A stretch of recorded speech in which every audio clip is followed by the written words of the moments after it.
Good afternoon, everyone, and welcome to our event today. I'm Richard Fontaine, CEO of the Center for New American Security. I'm pleased to welcome all of you. It's been 20 years since the invasion of Iraq, an event that quite clearly has had catalytic consequences for Iraq, for the Middle East, and of course, for the United States.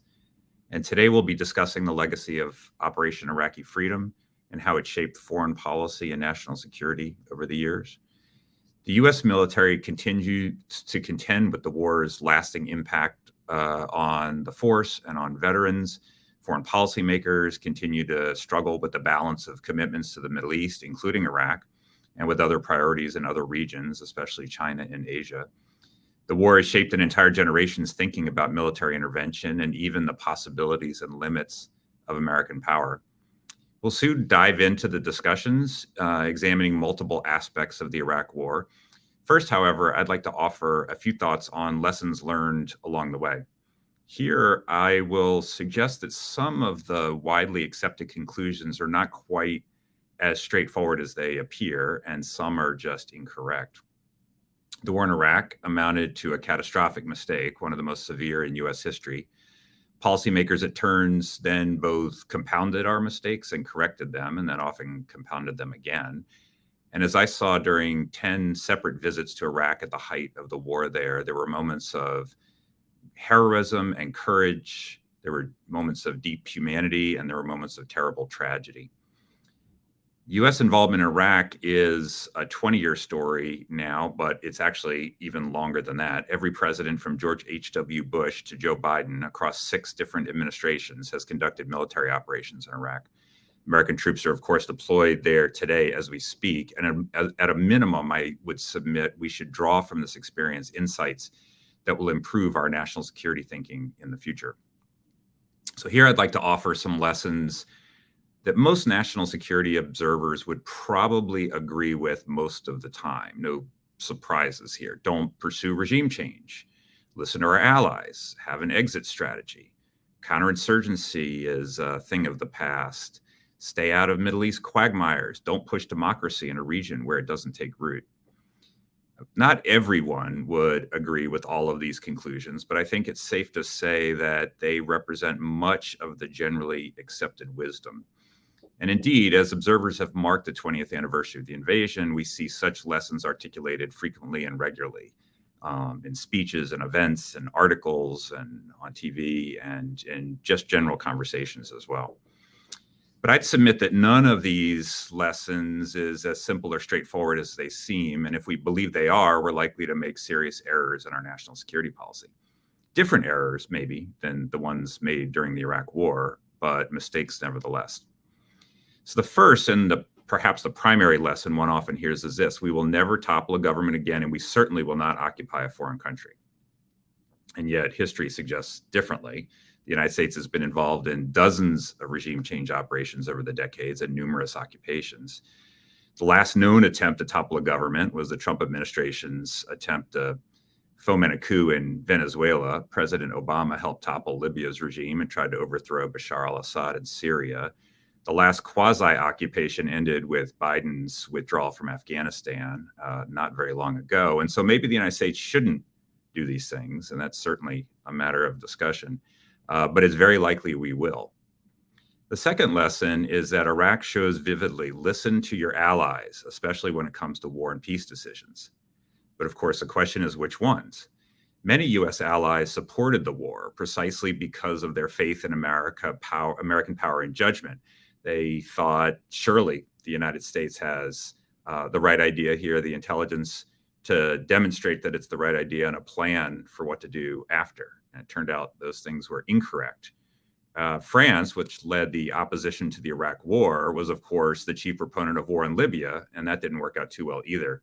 So yes, listen to allies, but they don't have a monopoly on truth or judgment either. Third common lesson one hears is that we need exit strategies. Exit strategies, exit strategies, exit strategies. We can't afford to be bogged down in endless war. But the thing is, we had them, and we especially had them in Iraq. The initial idea was to overthrow Saddam Hussein and leave within 6 months.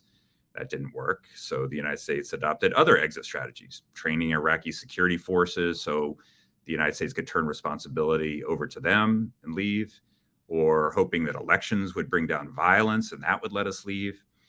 The exit strategies didn't work, and yet we kept pursuing them anyway. What we really need is staying strategies, plans for how to remain present in a place for a long period at minimal risk and cost. We are still in Iraq today, and in Syria today, and in Japan and Germany and South Korea. NATO is still in Kosovo. So yes, have exit strategies, but sometimes leaving is worse than staying. So plan on that accordingly as well. Another seemingly obvious truth is that counterinsurgency is a thing of the past. That, it's all about great power, competition, and potential conflict, high-end sorts of military engagements. And it's been a long time since the clear, hold, build mantra has sung from policymakers' lips. But the Syria and the ISIS fights have been and remain today a form of counterinsurgency, but one that involves foreign troops enabled by Americans rather than Americans holding territory, mostly themselves. The key lesson is not that it's folly to employ counterinsurgency strategies to deal with threats, but rather it's best when U.S. troops are not doing the clearing, the holding, and the building. Then there's China. As U.S.-China competition has heated up, admonishments that the Middle East is a distraction from great power competition have grown. The lesson learned here is that we have to avoid being sucked into Middle Eastern quagmires when the strategic stakes in Asia loom so large. And as it's often observed, China stole a march on the United States as Washington squandered blood, treasure, and focus in the sands of the Middle East over the past at least decade, if not more. And it's true that Iraq cost us dearly in that regard.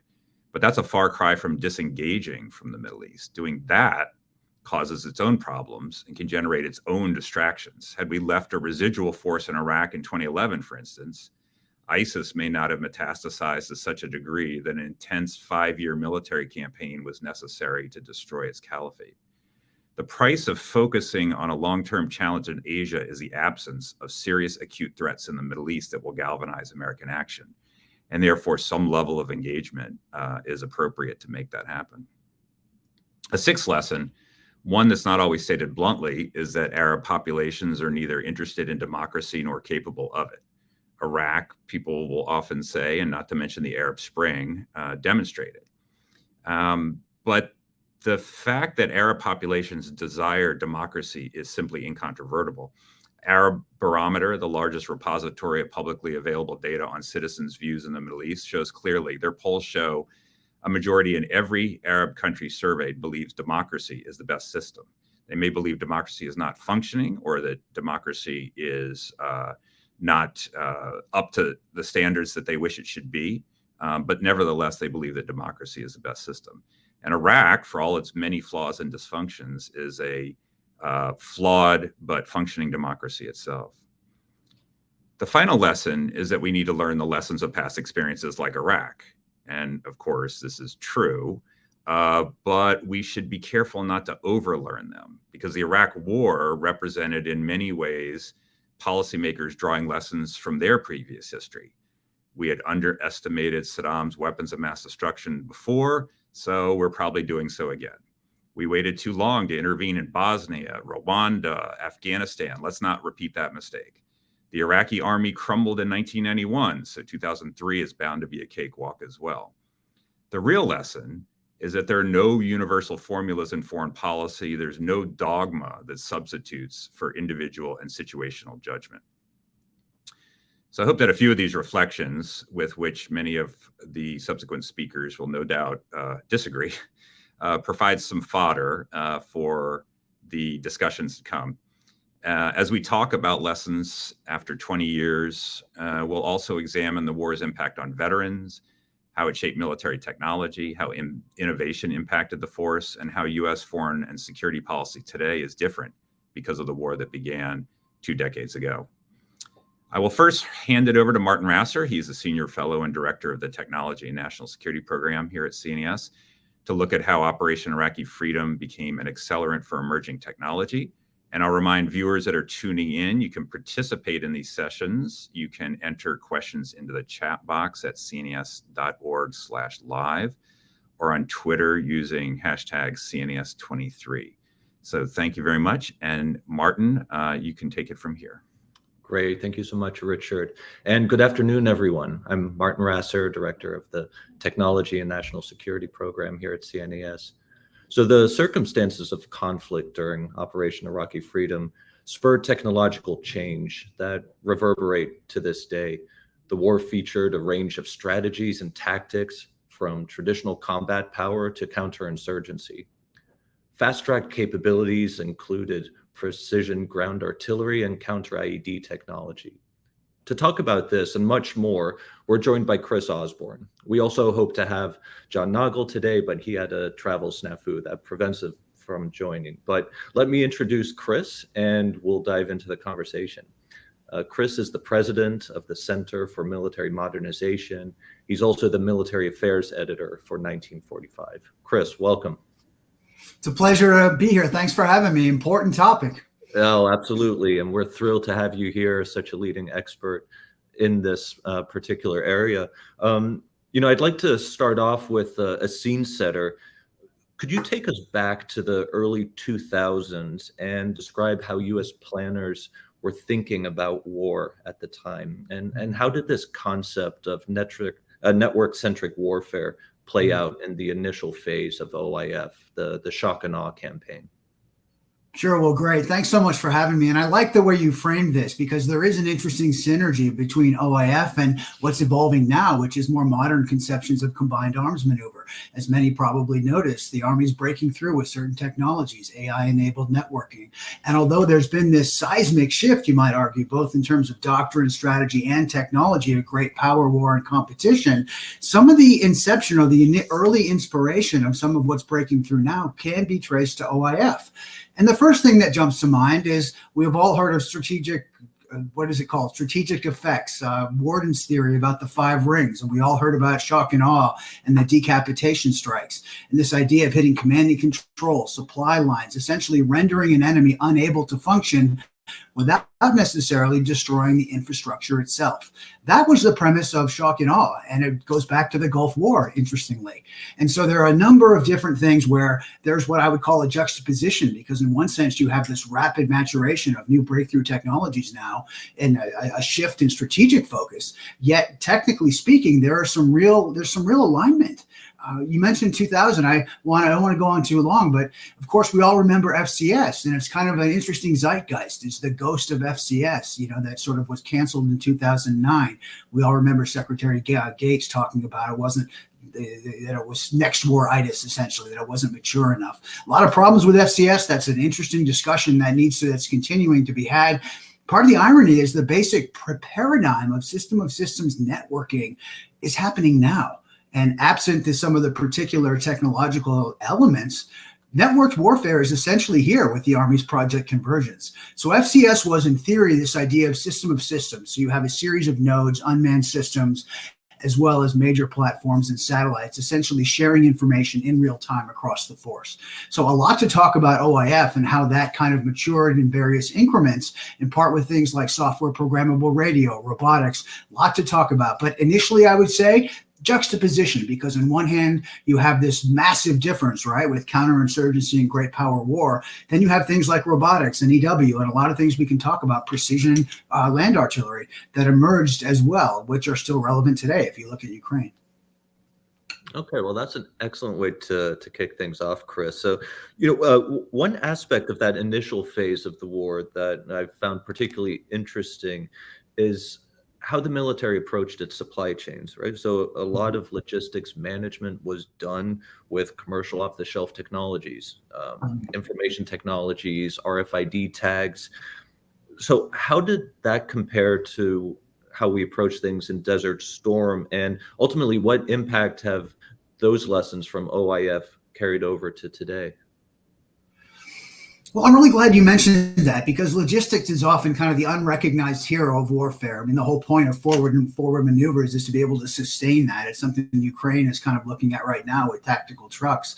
But one of the things that I called to mind was it was kind of the age of the joint urgent operational need statement, if that's JUONs or ONs, if you will, because there was this fast track effort to keep pace with what the insurgents were doing with IED detonation, daisy chaining, going after heavily armored vehicles. There were a number of different fast track technologies, which say arguably informed or laid a foundation for kind of reform within within the acquisition community. You had the rapid equipping force, and there are a number of different examples of that.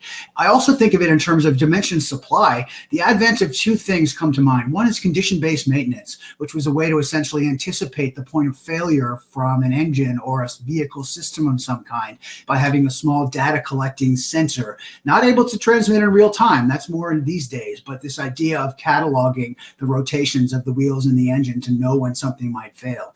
That was a real interesting innovation that came to fruition kind of the later parts of the Iraq War. But the first thing is, gosh, and we could talk about this forever, it's the age of the MRAP. And the whole reason that Pentagon wound up going with the Max Pro Dash to the thousands, I want to say like 8,000 of them, was because of the supply chain, streamlining the logistics. If you remember the age of the Buffalo, 33 tons. And then there was, of course, the Cougar. This whole idea of, I got hit by an IED today, essentially deflecting the blast debris, keeping soldiers alive. And I remember Ike Skelton, Senator Dodd, the massive push, as well as at the Pentagon with Secretary Gates and others, to fast track MRAPs to war. In fact, that was really, I don't want to call it a test tube, but it was really sort of an initial look at how fast tracking acquisition can work. Because Ashton Carter, who I believe was the acquisition executive for DoD at the time, he talked about fast tracking acquisition without compromising safety certifications and testing, essentially kind of cutting a lot of that in half, because we've all heard about the concerns over bureaucracy and the milestones with the formal acquisition process. So I think OIF is really where we saw, and we should talk about robots and EW and all kinds of different elements of this, but I think it's really where we saw the fast tracking of technologies. And if you notice the beginning, there was Force Protection's Cougar, there was the Buffalo, I think that's Force Protection as well, Armor Holdings, BAE, RG-33, so many different MRAPs, and they wound up making that big buy to the Max Pro Dash, which was slightly smaller. Why? Streamline logistics. What's the point of having a very effective platform if it runs out and you can't resupply it? You need to forward position the resupply as well. So that's a really important point. Okay, so Chris, so you already started talking about what ultimately ended up being the main conflict, right? This armed insurgency where the U.S. military went in, very traditional combat power, the shock and awe campaign. And, you know, like Mike Tyson said, right? Everyone has a plan until they get punched in the mouth. In this case, that punch in the mouth was a very serious armed insurgency. Now, one of the primary weapons used by the insurgents were improvised explosive devices, IEDs. And you talked about the MRAP already. Can you tell us a little bit about how the IED threat evolved and how the U.S. military anticipated, mitigated, and ultimately responded quite successfully to that threat? Absolutely. Well, we talked about MRAPs, and I really like the way you framed that, because it was a rapid maturation. If you look at the trajectory of how counter IED technologies matured and got fast-tracked there, two things come to mind. One is EW, and the other is robotics. If you look at what's happening with autonomy now and you see the robotics, I recall they were sending 3,000 sort of IED cave clearing robots, pack bots they often were, way back at the earlier phases of the war, around 2003 or 4. And there was a need for this innovation because we all heard about you go to war with the war that you have, right? And all of a sudden, this invasion force was faced with counterinsurgency, and soldiers were putting metal slabs under Humvees. I remember showing up there, I think it was in Balad, one of the soldiers talked about up-armoring Humvees, that the first initiatives were to add extra layers of armor, but then that wasn't working. So what do you do? And it was this constant kind of measure, countermeasure cycle. And key elements of this, after the war, I did some homework on EW. And one of the things that had to happen during the war, some of the weapons developers explained, is you had to modify the software of EW systems because the Iraqis became adept at changing the detonation mechanisms. For instance, what started with perhaps just a garage door holder, press the button and it blows up, turned into more elaborate kinds of detonations once those no longer worked because we were jamming them. So there was this constant kind of back and forth, and there were a series of software upgrades. You think about the Duke, there was the Thor, the the dismounted one, a whole bunch of examples of different applications of AI. Duke insertion technology, now I recall, interesting. And sure enough, they started working as well. I recall being in an infantry carrier. I was just showed up over there as a writer with the first ID. We were in Bakaba, which was 2004 at Camp Warhorse, which was the heart of the Sunni Triangle. For some reason, I wasn't there long. It wasn't super bad, but we did drive to train the Iraqi police, and I was observing that. And sure enough, and from our very convoy, about a half a mile forward, there was an IED that was found, and we were in a light infantry carrier with the top exposed. It was kind of targeting us. And thank God for those brilliant EW technicians or some of those experts who saw, found, and detonated that. So we stayed about a half mile back and watched the smoke blow up, because there sure enough were road clearing for IEDs. The last thing on that I would say is traditional platforms were useful as well. I had the honor of going on a road clearing mission inside an Abrams tank. And that was in Bakaba, the Sunni Triangle, where you have this massive IED threat, right? Well, we drove around in an Abrams to clear the road, so as convoys could know what was necessary. I don't want to go on too long, but we also need to talk about manned-unmanned systems and the advent of drones. Like if you look at the Pumas arriving in Ukraine, this idea of handheld convoy protection and throwing a small drone, we've given them to Ukraine over a hill to kind of see what's going on. So there was a lot of breakthroughs in all of those areas, each one of which could be discussed at greater length in terms of their impact on tactics and what's going on modernization-wise, not to mention the network. But as far as a couple of those key things, EW was absolutely critical, just as experts look back and see the various frequencies. If you have frequency hopping, you want to have a countermeasure against that measure. And then with the pack bots, thousands of them got sent, and they started saving lives, right? Dull, dirty, and dangerous work. We all heard the slogan. And they started with, interestingly, in terms of what's going on now, semi-autonomy. They had software upgrades to further enable the robot to do more and more functions autonomously without needing human intervention. And this was paradigm changing, because you save lives, and it also laid the foundation for a lot of what's happening now with autonomy and robots. So that was huge, but trying to be succinct, because this stuff is so important, and you look at its impact today. I was about to address that a whole lot, unmanned systems, sort of the advent of the dawn of what we call unmanned systems revolution now.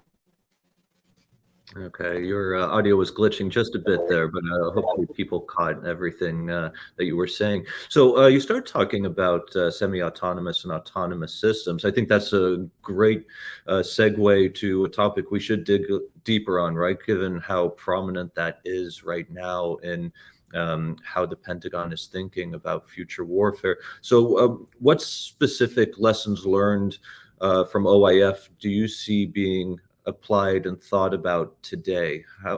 How do you see that thread from starting 20 years ago to the present playing out? Oh, I think we may have lost Chris altogether. Okay, well, so what I will do in the meantime then is invite any of our audience members to start thinking of some questions for when we do get Chris back. In the meantime, I'll just wait to hear from our comms team to see if we can reestablish that connection with Chris. Think a little bit about, in my time in Iraq, I served with the Central Intelligence Agency, was primarily focused on technology issues pertaining to peer and near-peer adversaries. I did volunteer to serve in Iraq as well. Oh, we've got Chris back. Can you hear me okay, Chris? I can, yeah. I heard your question. Let me know if you want to have a quick thought on the question. Yeah. No, this is great. Yeah, I would love for you to elaborate a little on the lessons learned that you saw with semi-autonomous and autonomous systems during OIF, and how those lessons are influencing how planners at the Pentagon today are thinking about those types of systems in future warfare. Yeah, it's funny. The signal dropped the second question, but got so much here. I mean, this ought to be its own topic as well. But a couple of things that jump to mind is the mastery of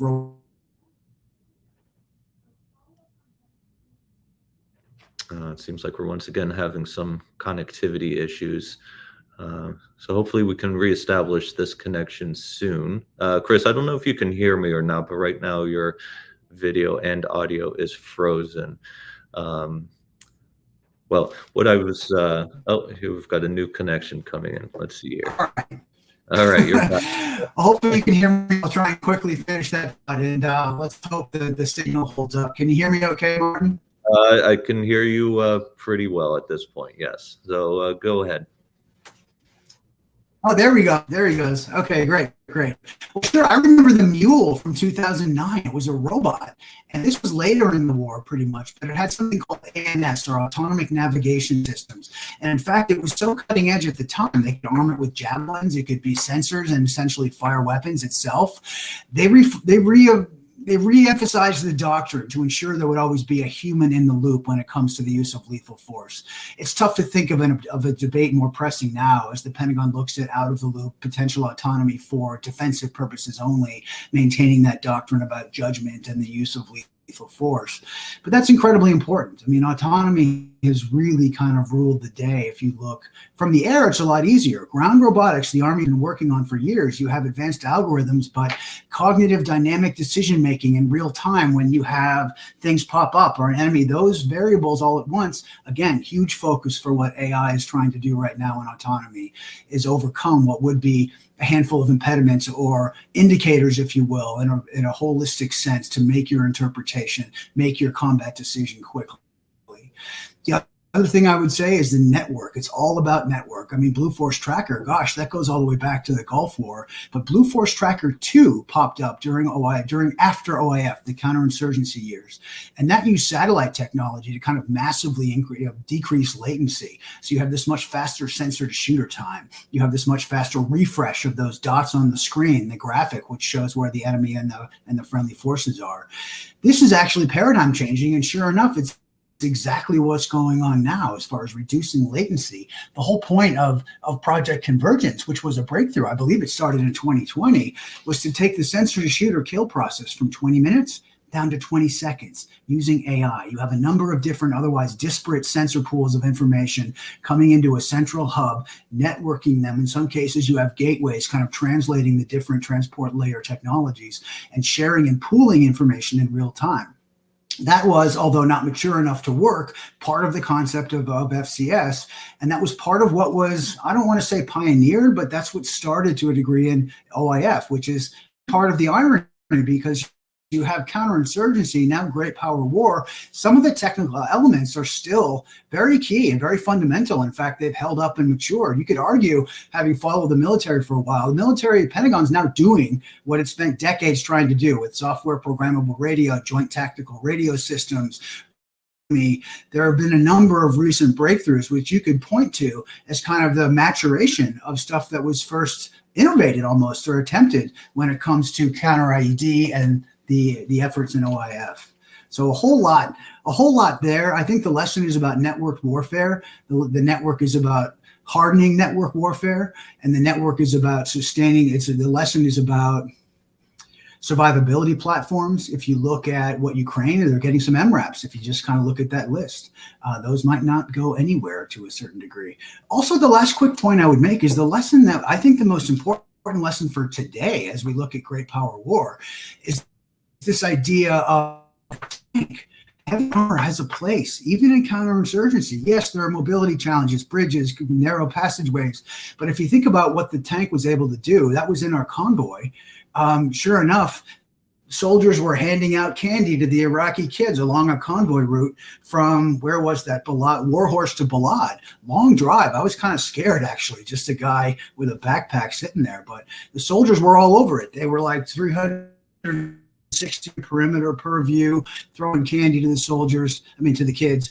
And I got to tell you, the presence of the Abrams has a psychological impact, a deterrent. Not only could you, especially with the advent of multi-purpose rounds, you can have anti-personnel fragmentation rounds. You can do a little bit of counterinsurgency, certainly counter-building with 120 millimeter.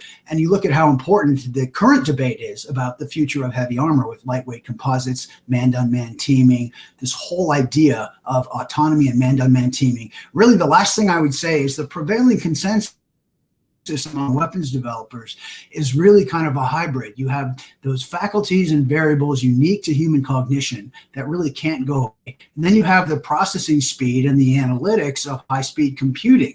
And the thinking is, even if a dogfight can in some instances outperform a human in a simulation, you really need both. Because there are certain things that computers, especially with ongoing pushes to improve reliability, that they're just not going to be able to replicate that the human brain can do, which is why you hear so much about man-on-man teaming. You're still going to need what those unique elements of cognition are, whether it's intuition. There's also ethics and morality and feelings and different psychological nuances that algorithms can't really replicate. But the beginning of this kind of man-on-man teaming, that was the PackBot, that was Iraq. That was throwing up those Pumas to protect the convoys. So I think those are some of the key lessons. I would point to networking, autonomy, and man-on-man systems, just as you said, Martin. Absolutely. One of the things that was so fascinating about looking in the past to this 20-year conflict is how it impacted testing and development of technologies, right? Obviously, when there's a battlefield need for it, you tend to move a lot faster. One of the items that really stood out to me was the Army fielding its active protection systems, right, to deal with directly the threat of rocket-propelled grenades, RPGs. Can you tell us a little bit about what specific technologies underpin APS, the active protective systems, and how that wartime change in testing and development, what that looked like for that specific set of systems? Well, I really appreciate that because I followed the development of AP pretty closely, and it's still ongoing now. I wish I could remember all the systems. There was Iron Fist, and of course, Trophy had its debut. There are lots of interesting questions about active protection, the speed of fire control, various kinds of networking, because of course it's computerized. And as you point out, Robin, there's this whole point of accelerating the intercept curve so that you see something and then you intercept it with an interceptor. And one of the biggest challenges with APS was protocol, because if you have dismounted soldiers walking along, you don't necessarily want an explosion right there because there'd be a threat to your dismounts. So how can you best facilitate this defensive posture without necessarily imperiling soldiers nearby? The other thing it brings to mind is what's going on now. If you look at Iraq, or Ukraine rather, the Russian tanks are vulnerable from the top down. They've been getting decimated. Well, Quick Kill, which was an APS system that actually emerged it was a Raytheon system that emerged during FCS, that was hemispheric, gave you 360-degree protection. Most of them being developed at that time, and some still, like Trophy, they give you your side perimeter protection, but not overhead. And that's a real vulnerability and a real significant issue. For reasons I don't remember or know, Quick Kill was canceled, but the concept of APS has sort of surged into the future. And if you think about it, it really informs man-on-man teaming now, because this idea of having robotics and technology kind of absorb the enemy threat. While you still need heavy armor, the idea was what FCS called this survivability onion, that you have this layer of sensors that essentially will stop you from ever getting hit. I sort of thought like, well, do you want to, if you ever had a fist fight, you want to be prepared to never get hit. I mean, you want to be able to absorb a hit. So there were only 27 tons, those manned ground vehicles. They got canceled. And I think Gates's thinking was pretty accurate. You still kind of need heavy armor, even if you have the best APS and the best survivability onions and system of sensors. You have to be able to take a hit and keep going. And so those vehicles, arguably at 27 tons, yeah, they were hybrid, they were networked, they had all these sensors, couldn't necessarily do that. And so that's one of the main things that I believe Gates talked about, was that it wasn't survivable enough. And so you had 8 manned ground vehicles. I remember showing up when they started debuting those things. They even had the manned ground vehicle, not manned ground vehicle, they had one of the mounted combat system was a 120 millimeter cannon on a small 20-ton chassis or so. I remember at Aberdeen, they were testing that. And it's this whole idea of how do you modify the technology to enable that kind of firepower on a much lighter weight system.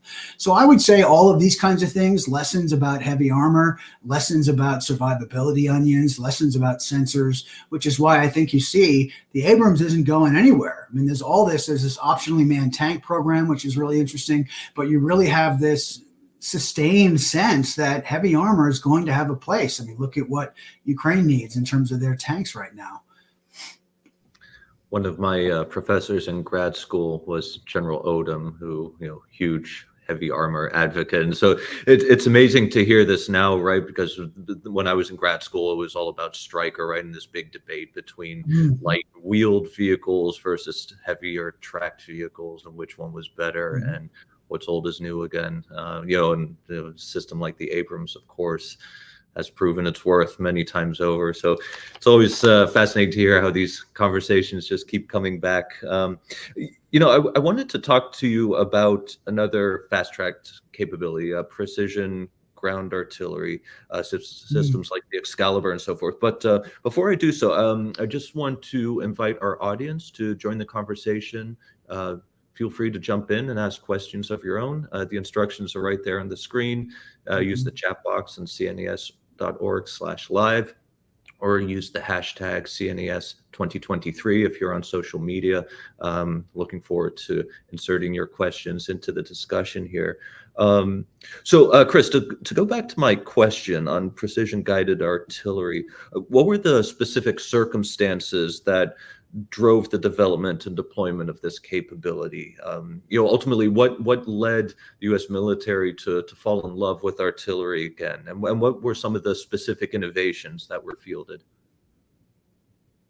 Well, I'm glad you mentioned that, because really it was a need to tailor weapons to address the coin and counterinsurgency threat. We all remember historically that artillery 155 was an area weapon allowing troops to maneuver. You blanket an area with artillery and then you could move her into position or maneuver into position.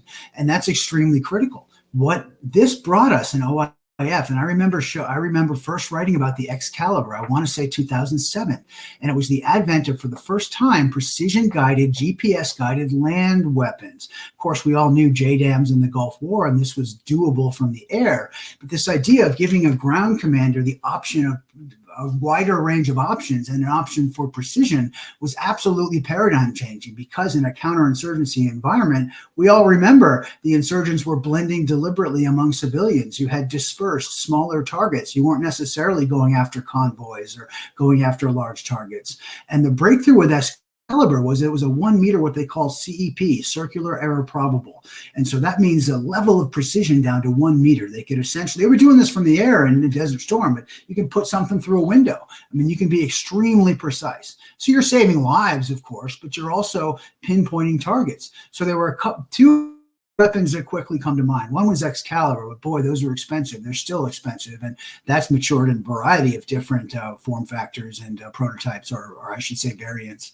But then you also had GMLRS, Guided Multiple Launch Rocket Systems, and that was a larger weapon. Sure enough, Ukraine has them now.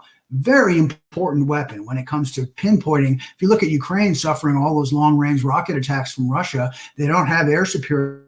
They got to hit the launchers. Well, that's why they need JMLRS. You can go twice the distance of standard artillery, and it's precision. GPS guided. It also has something called IMU, which is an inertial measurement unit. So you have in a GPS denied environment the possibility to still hit your target.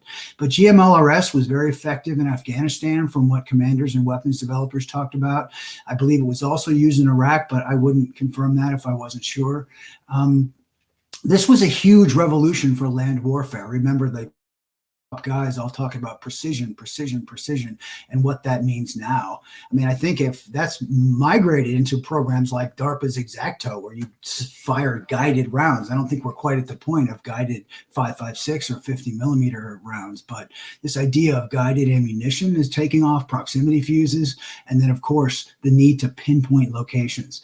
I remember being at Balad, and F-15s would just take off the minute mortar fire launched to go after that launch site. So those launch sites are so important. And if you have a ground rocket that can do that, you're going to have a tactical advantage. So that has continued to mature. I would say now in a GPS denied environment, I would say fusing, I would say guided rounds. There's a lot of ways that this is going to continue. Anyway, I don't want to keep going, but that's a really important question. If you look at land precision, it was really, I don't know, I don't really understand the term revolution in military affairs. Some really great experts will refer to that. I would say paradigm changing, just not knowing that term super well, but it definitely laid the foundation for what we now are seeing, which is newer applications of combined arms maneuver. Remember, Army commanders would talk to me about combined arms like a symphony, each thing used in an orchestra in collaboration with everything else. And so the networking and this sense of combined arms, the Pentagon is now doing on the joint level. If you look at what's happening with JADC2, Joint All-Domain Command and Control, it's not just network one force like FCS wanted to do, network them all in a joint environment. That was excellent, Chris. Thank you for walking us through that. I want to turn to an audience question. This is from Arona. She's interested to know, with the rapid pace in technological innovation during OIF, what are the drawbacks of having such accelerated progress in real wartime?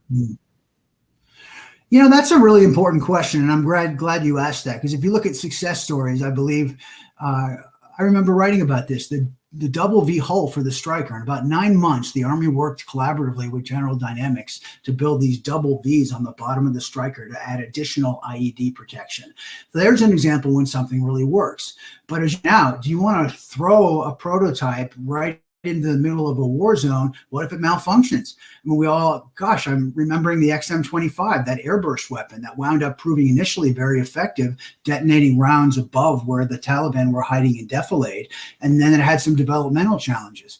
So when you field weapons real quick, then as you point out, you are taking risks when it comes to its operational flexibility. The other point I would make about this, which I think you're anticipating, is that as much as computers bring you a whole new sphere of warfighting technologies and abilities, you have weapon systems now much more computer reliant, which can add an amazing advantage tactically, but also can make you a bit more vulnerable. And so when you look at something like AI, if you rush something like that in certain applications too quickly, you're going to run the risk of false positives. You're going to run the risk of, that's why there's this big push now called zero trust, which is how can you better harden and ensure reliability with advanced algorithms so you don't positively identify the wrong, because enemies can learn to spoof or kind of an AI-enabled sensor, if you will, by putting a poster over a tank or something like that. So a lot of important questions. I think it was successful with MRAPs, but I think that's part of the challenge we had with logistics and supplies, to go back to our first question. So many different variants popped up in Iraq all at once, and it was so quick, as you point out, it was so accelerated, they couldn't replace parts, they didn't necessarily work together, and there were all these challenges, which reminds me of why we probably went to the Max Pro Dash, because it was kind of a uniform variant, and it was, I want to say, like as many of 8,000 of them or so. So there are problems, absolutely. And the point is how to mitigate them and offset them. And that's why one of the things I supported the Army weapons development and technology guys, men and women. And one of the things they did was kind of red team technologies in the earlier prototype phase to sort of, what are the vulnerabilities? Where can you find them? How can you test them and then build in solutions to mitigate them earlier on, so that, as you point out, you don't have something that's all of a sudden fielded in war and it's malfunctioning. So that's important. And finding that balance, I think, is still a challenge for acquisition and DoD, because they're migrating quickly to commercial, but you have to ensure security, and you also have to ensure rapid development, but you can't compromise. So our digital engineering is a big part of this, but you can't compromise functional performance and survivability in war. Absolutely. So where do you draw that risk boundary is a pressing question.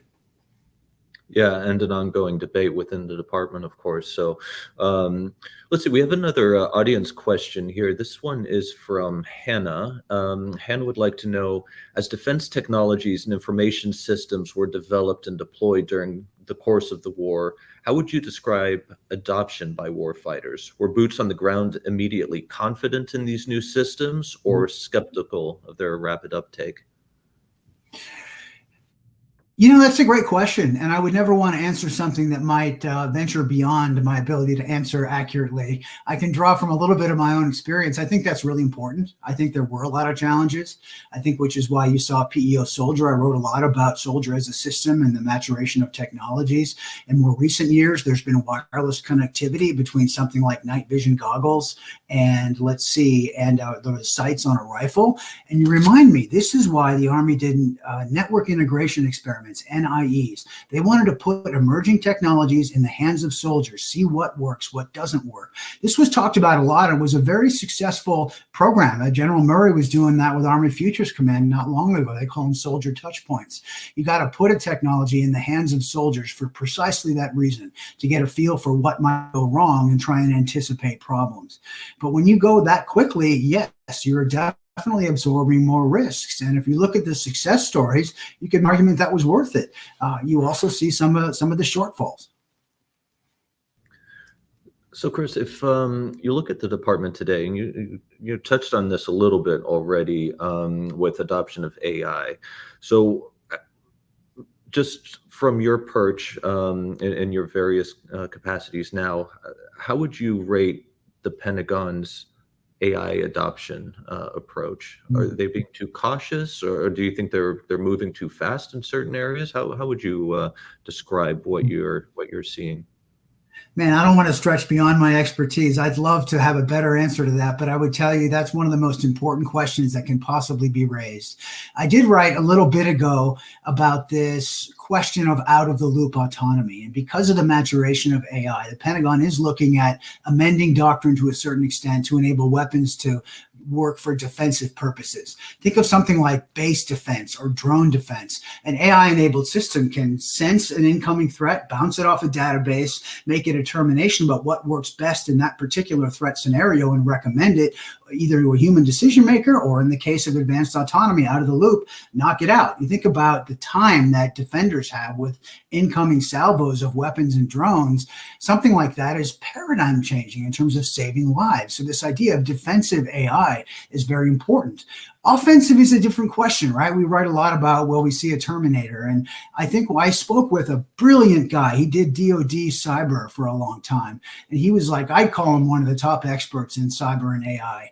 And one of the things he points out is this concern about reliability and this idea of false positives. He explained it technically, and this is not my technical expertise, but he says you have each algorithm kind of gives you a yay or nay. So you can wind up getting a number of false positives, which is part of why what's going on now is the next iteration of AI is to look at more subjective and holistic interpretations that look at a number of variables in relation to one another. So an enemy puts a poster over a tank, as it was explained to me by software guys way smarter than me, is you find a way to look at a holistic sense of variables, the heat signature, the vegetation, maybe there are mud tracks, maybe all these other things can help get you the correct identification. And that is so important. How much can you rely on computers? You don't ever want to kill the wrong thing. And of course, you don't want to be spoofed by an enemy who's trying to obscure your sensors. I mean, that goes all the way back to Saddam and his rubber tanks and all the kind of deceptive efforts. So I would say you're onto a really important question. I don't know exactly where that balance is, but I would tell you it's front and center because of the risks to false positives and the reliability question. I've written a number of essays about zero trust, innovation technology, and this is happening fast.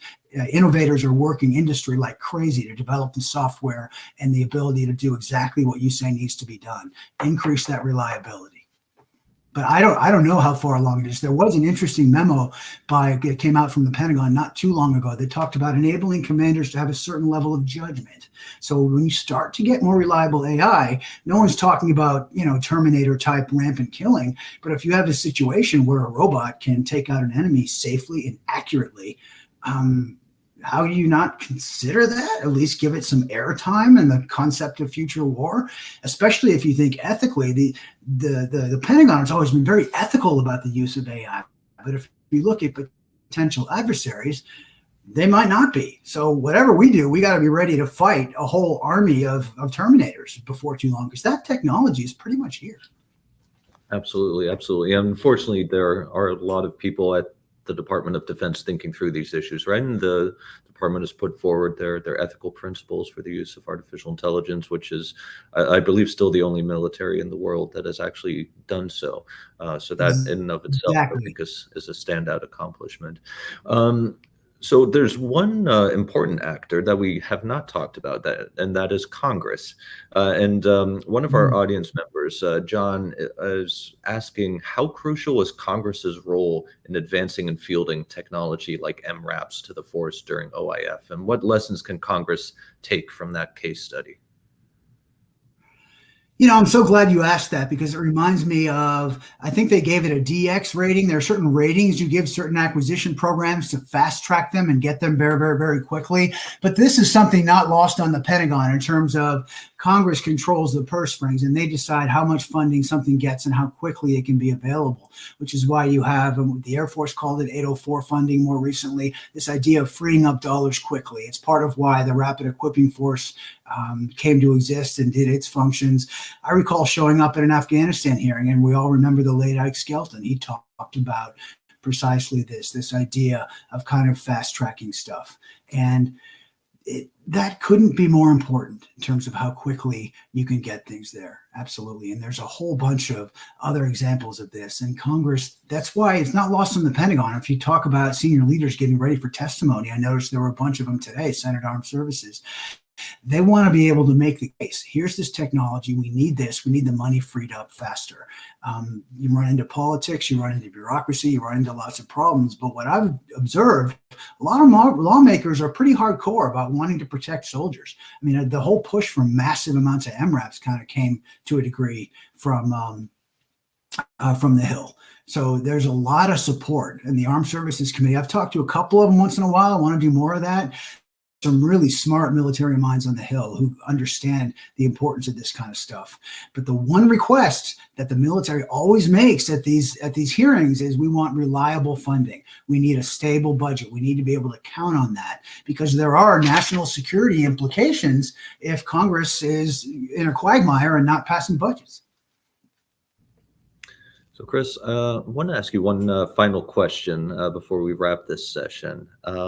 And that is, what is the core takeaway that you want us to remember as we think about the legacy of OIF in terms of technology? Well, I should say it's an honor for you to have me at such a prestigious place and a distinguished panel, to be sure. I guess I would say, just thinking about the things we discussed, I would say robotics, autonomy, and AI in terms of the great question now about how do you and when do you apply it, and what are the problems. And then I would also say the networking question, because you had the dawn of FCS and you had things like jitters and software programmable radio.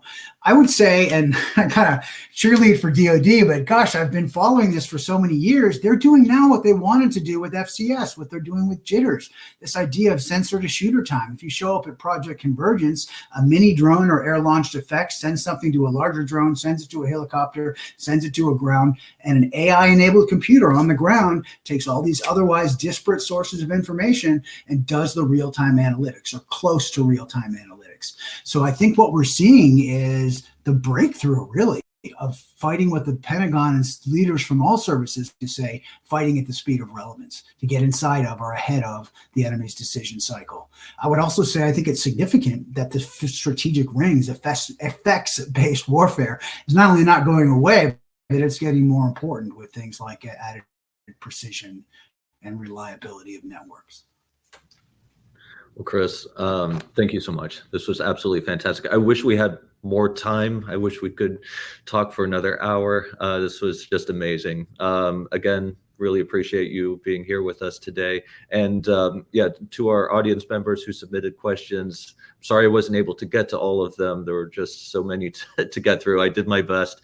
But with this, Chris, thank you. And I will now turn it over to my colleague, Kate Kuzminski, to start her segment. Hey, Kate, great to see you. Thanks, Martin. Excellent job. So we spent the last 40 minutes or so thinking about the technological implications of the war in Iraq. But there's another element that's really important. That's the human element. So I here at CNAS serve as a senior fellow and director of our Military Veterans and Society program, where we focus on military personnel policy, veterans and military families, and civil military relations. The weight of these topics, who serves when not all serve, how use of force decisions affect actual humans' lives, what is owed to those who serve and their families, what it means to go to war with an all-volunteer force, and what the role of broader society in U.S. involvement abroad means, tend to garner really visceral responses. While there is a place for passionate engagement in these life and death decisions across society, there's also a need to root our policy analysis and our decision making on data and factual information.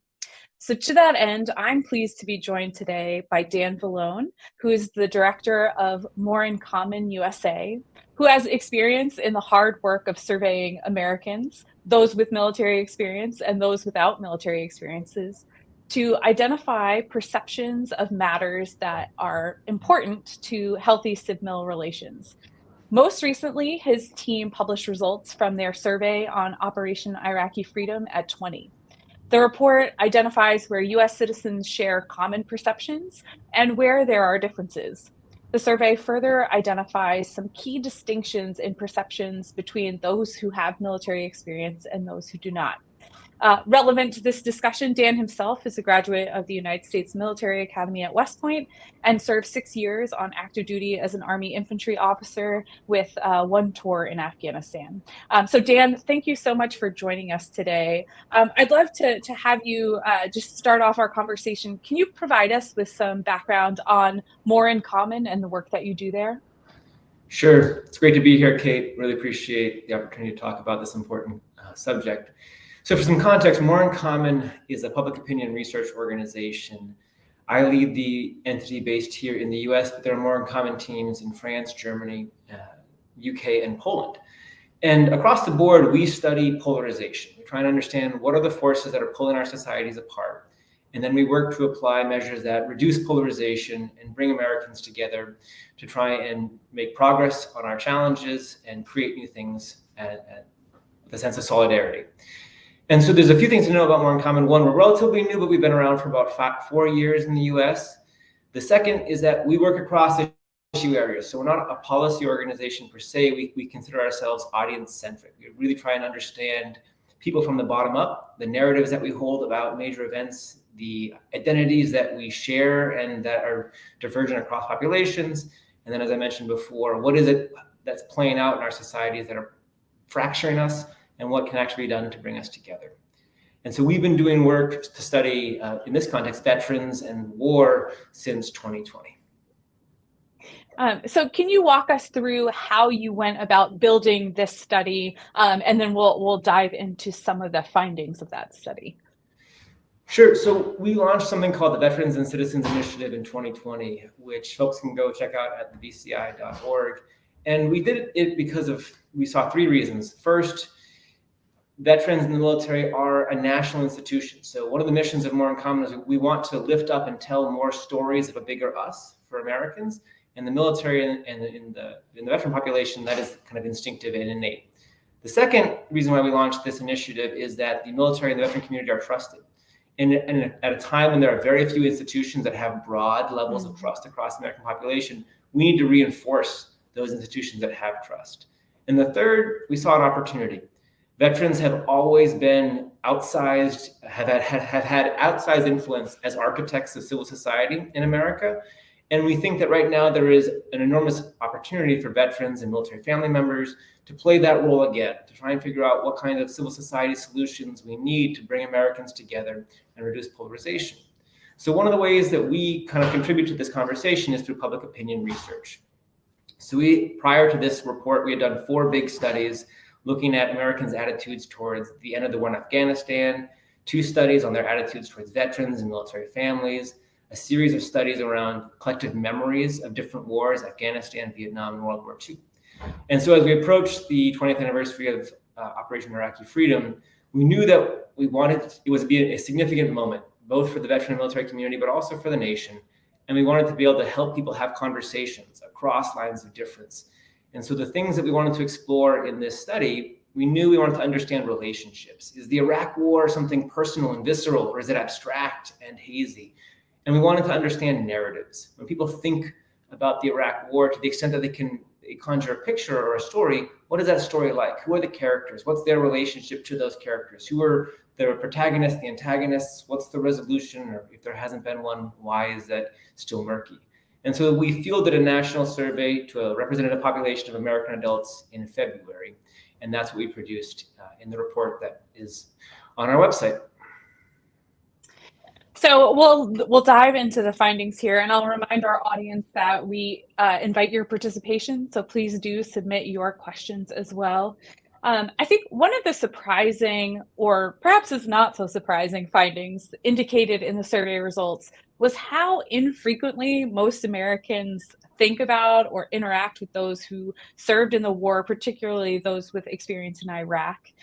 Can you outline those findings? And it also seemed that there was a real difference between perceptions of true civilians who don't have military experience or a connection, and those who have a military affiliation, whether it's their own experience or someone who's a close family member. Sure.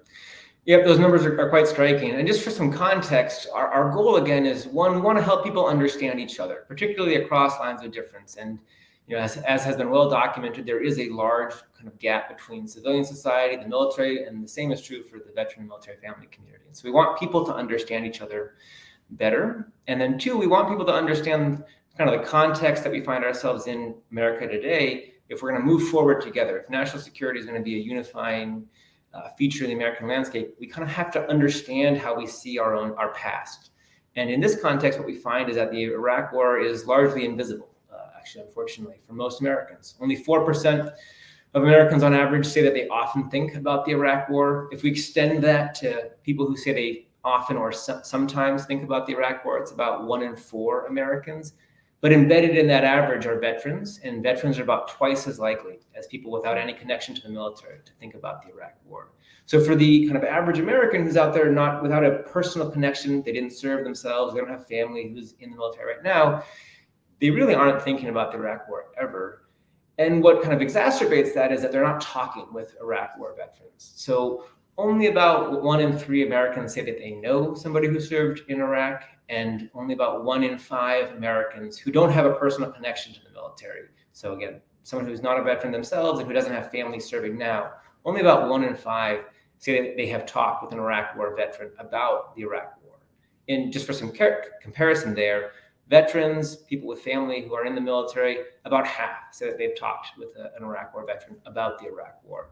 So we need these conversations to be happening, and then we need to have them happen more often between veterans and non-veterans if we're going to understand each other and if we're going to understand kind of what the Iraq War did to our country, to the world, and how we go forward together.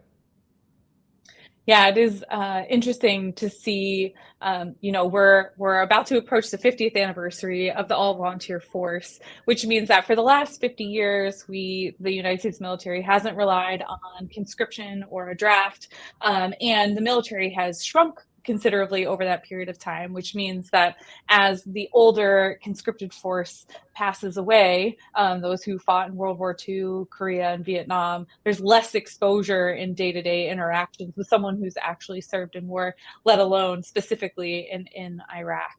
I think another surprising finding of your research is that where we might expect there would be political differences in perceptions about the war, there's actually a lot of similarity.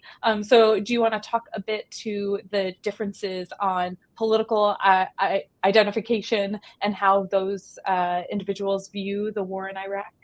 Sure, happy to. And before I do it, just because you mentioned the 50th anniversary of the all-volunteer force, I think that really provides such important context for this whole report.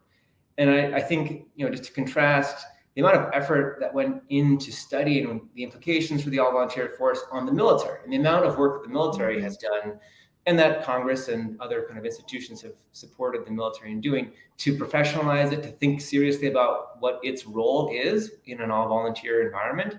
I don't think there's been anywhere near a commensurate effort about what does it mean to be a citizen when we have an all-volunteer military, right? Like that, and that's a huge part, I think. And there are great CNAS has done a phenomenal job kind of looking at this question. Folks like Alice Friend and Risa Brooks are really looking at, in particular, kind of your civilian policymaker. I think we also need to bring the word citizen back into that conversation. What is our obligation as citizens? What is our role? What is our responsibility when we have a professional all-volunteer force? And you can kind of see this rippling through all the data in our report. But to get to your specific question, it's really interesting. Political identification doesn't play out perhaps the way we might think it does. Really, the story, for the most part, between Democrats and Republicans in their attitudes towards the Iraq War is more of a matter of degrees of difference than it is fundamentally divergent stories, with one important exception. So when we ask the question, success or failure, and we give 5 options, including one that says a mix. Both Democrats and Republicans, the most common response is that it was a mix of success and failure. There's not a particularly striking difference across party there. Similarly, majorities of both Democrats and Republicans have mostly negative views, more negative than positive, in terms of things like believing politicians lied to justify the war, that we didn't end the war with honor, that it wasn't a kind of righteous cause. And so the affect there is largely negative across Democrats and Republicans.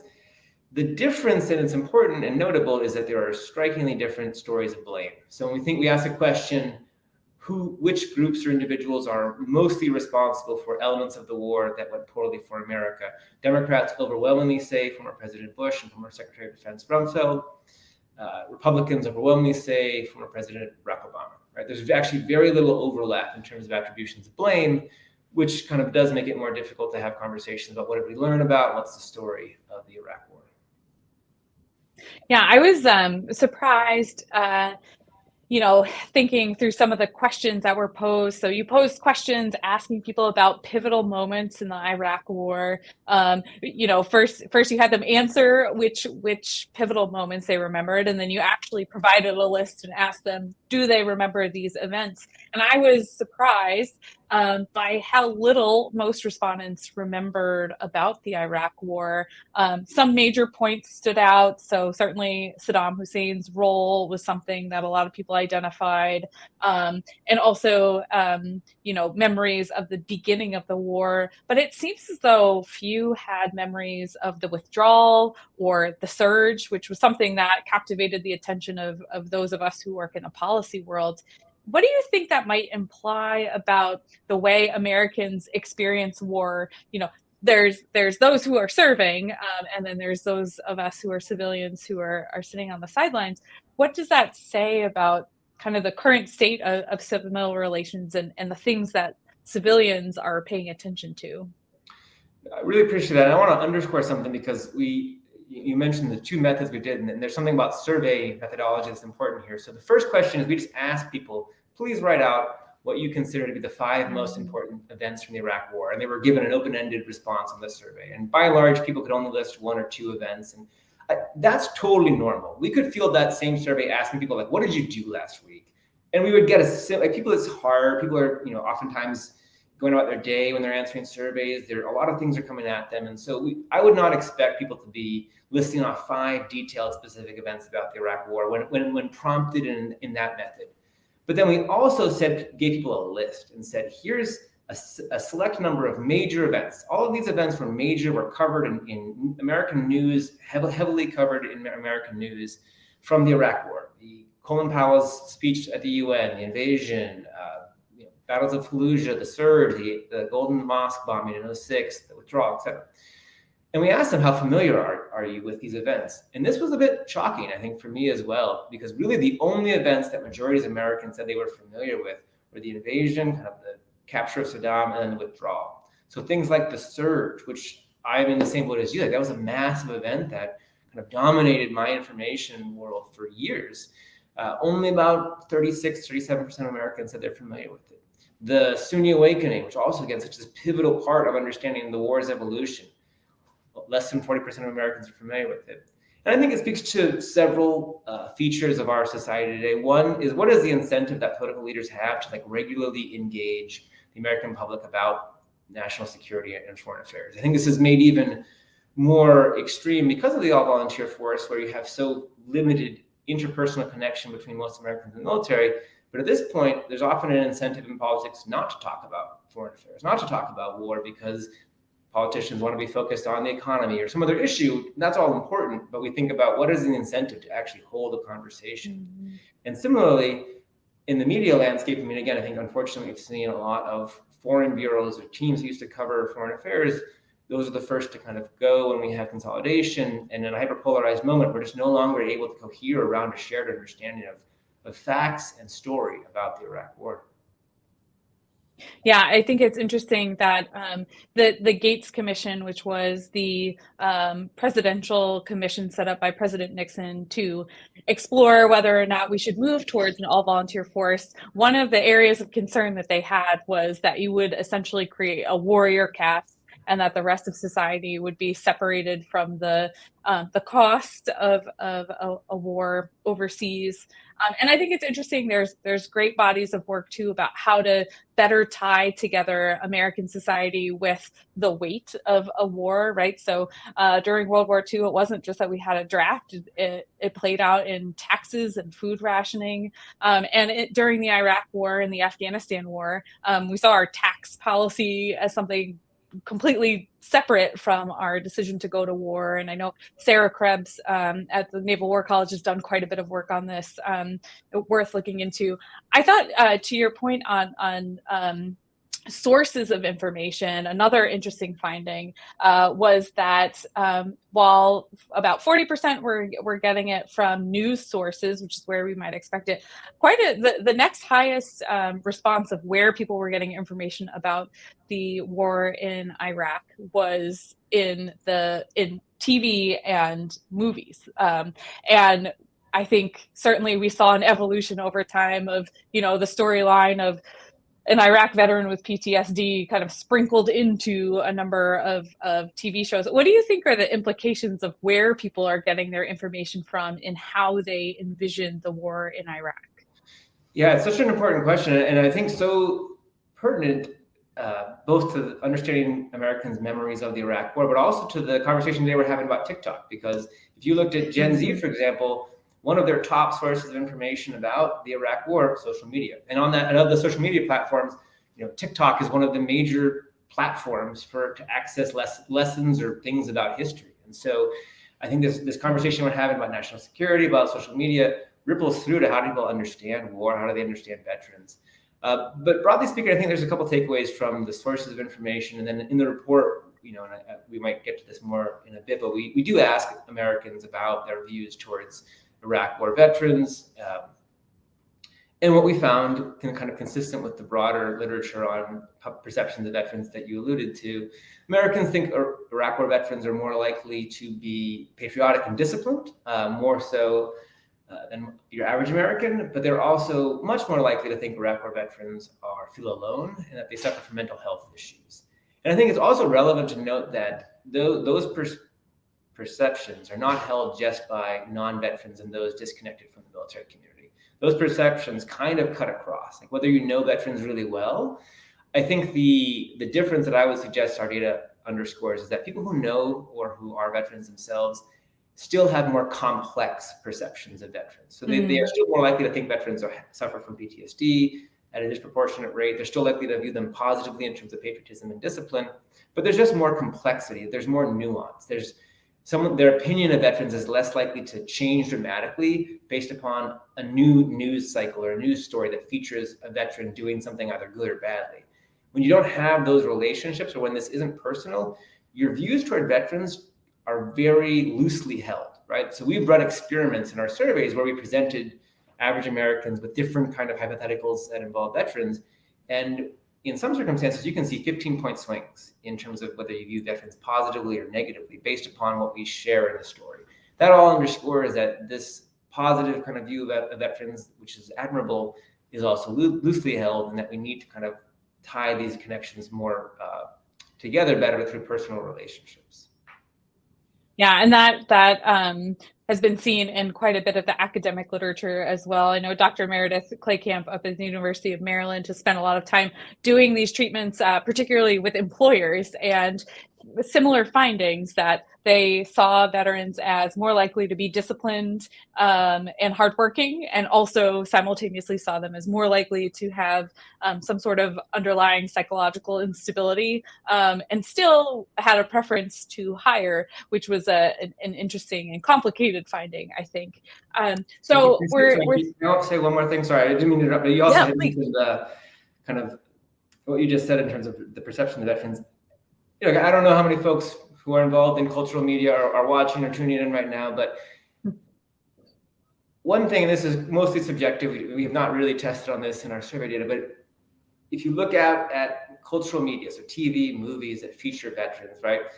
There's a very clear set of profiles that show up all the time. To your point, it's like a very serious, oftentimes someone who's harboring kind of mental health issues, who's also super patriotic and like the vigilante brings justice, whether it's Jack Reacher or any other ship you could go, the Navy SEALs teams, movies and TV shows, etc. Like a positive image that has a lot of dark complexity underneath it. And I know that I think there's at least 3 movies that are coming out in the next couple of years about the withdrawal from Afghanistan, and it's a lot of either retired special operators going back in to rescue people or current members. And again, those are important and true stories.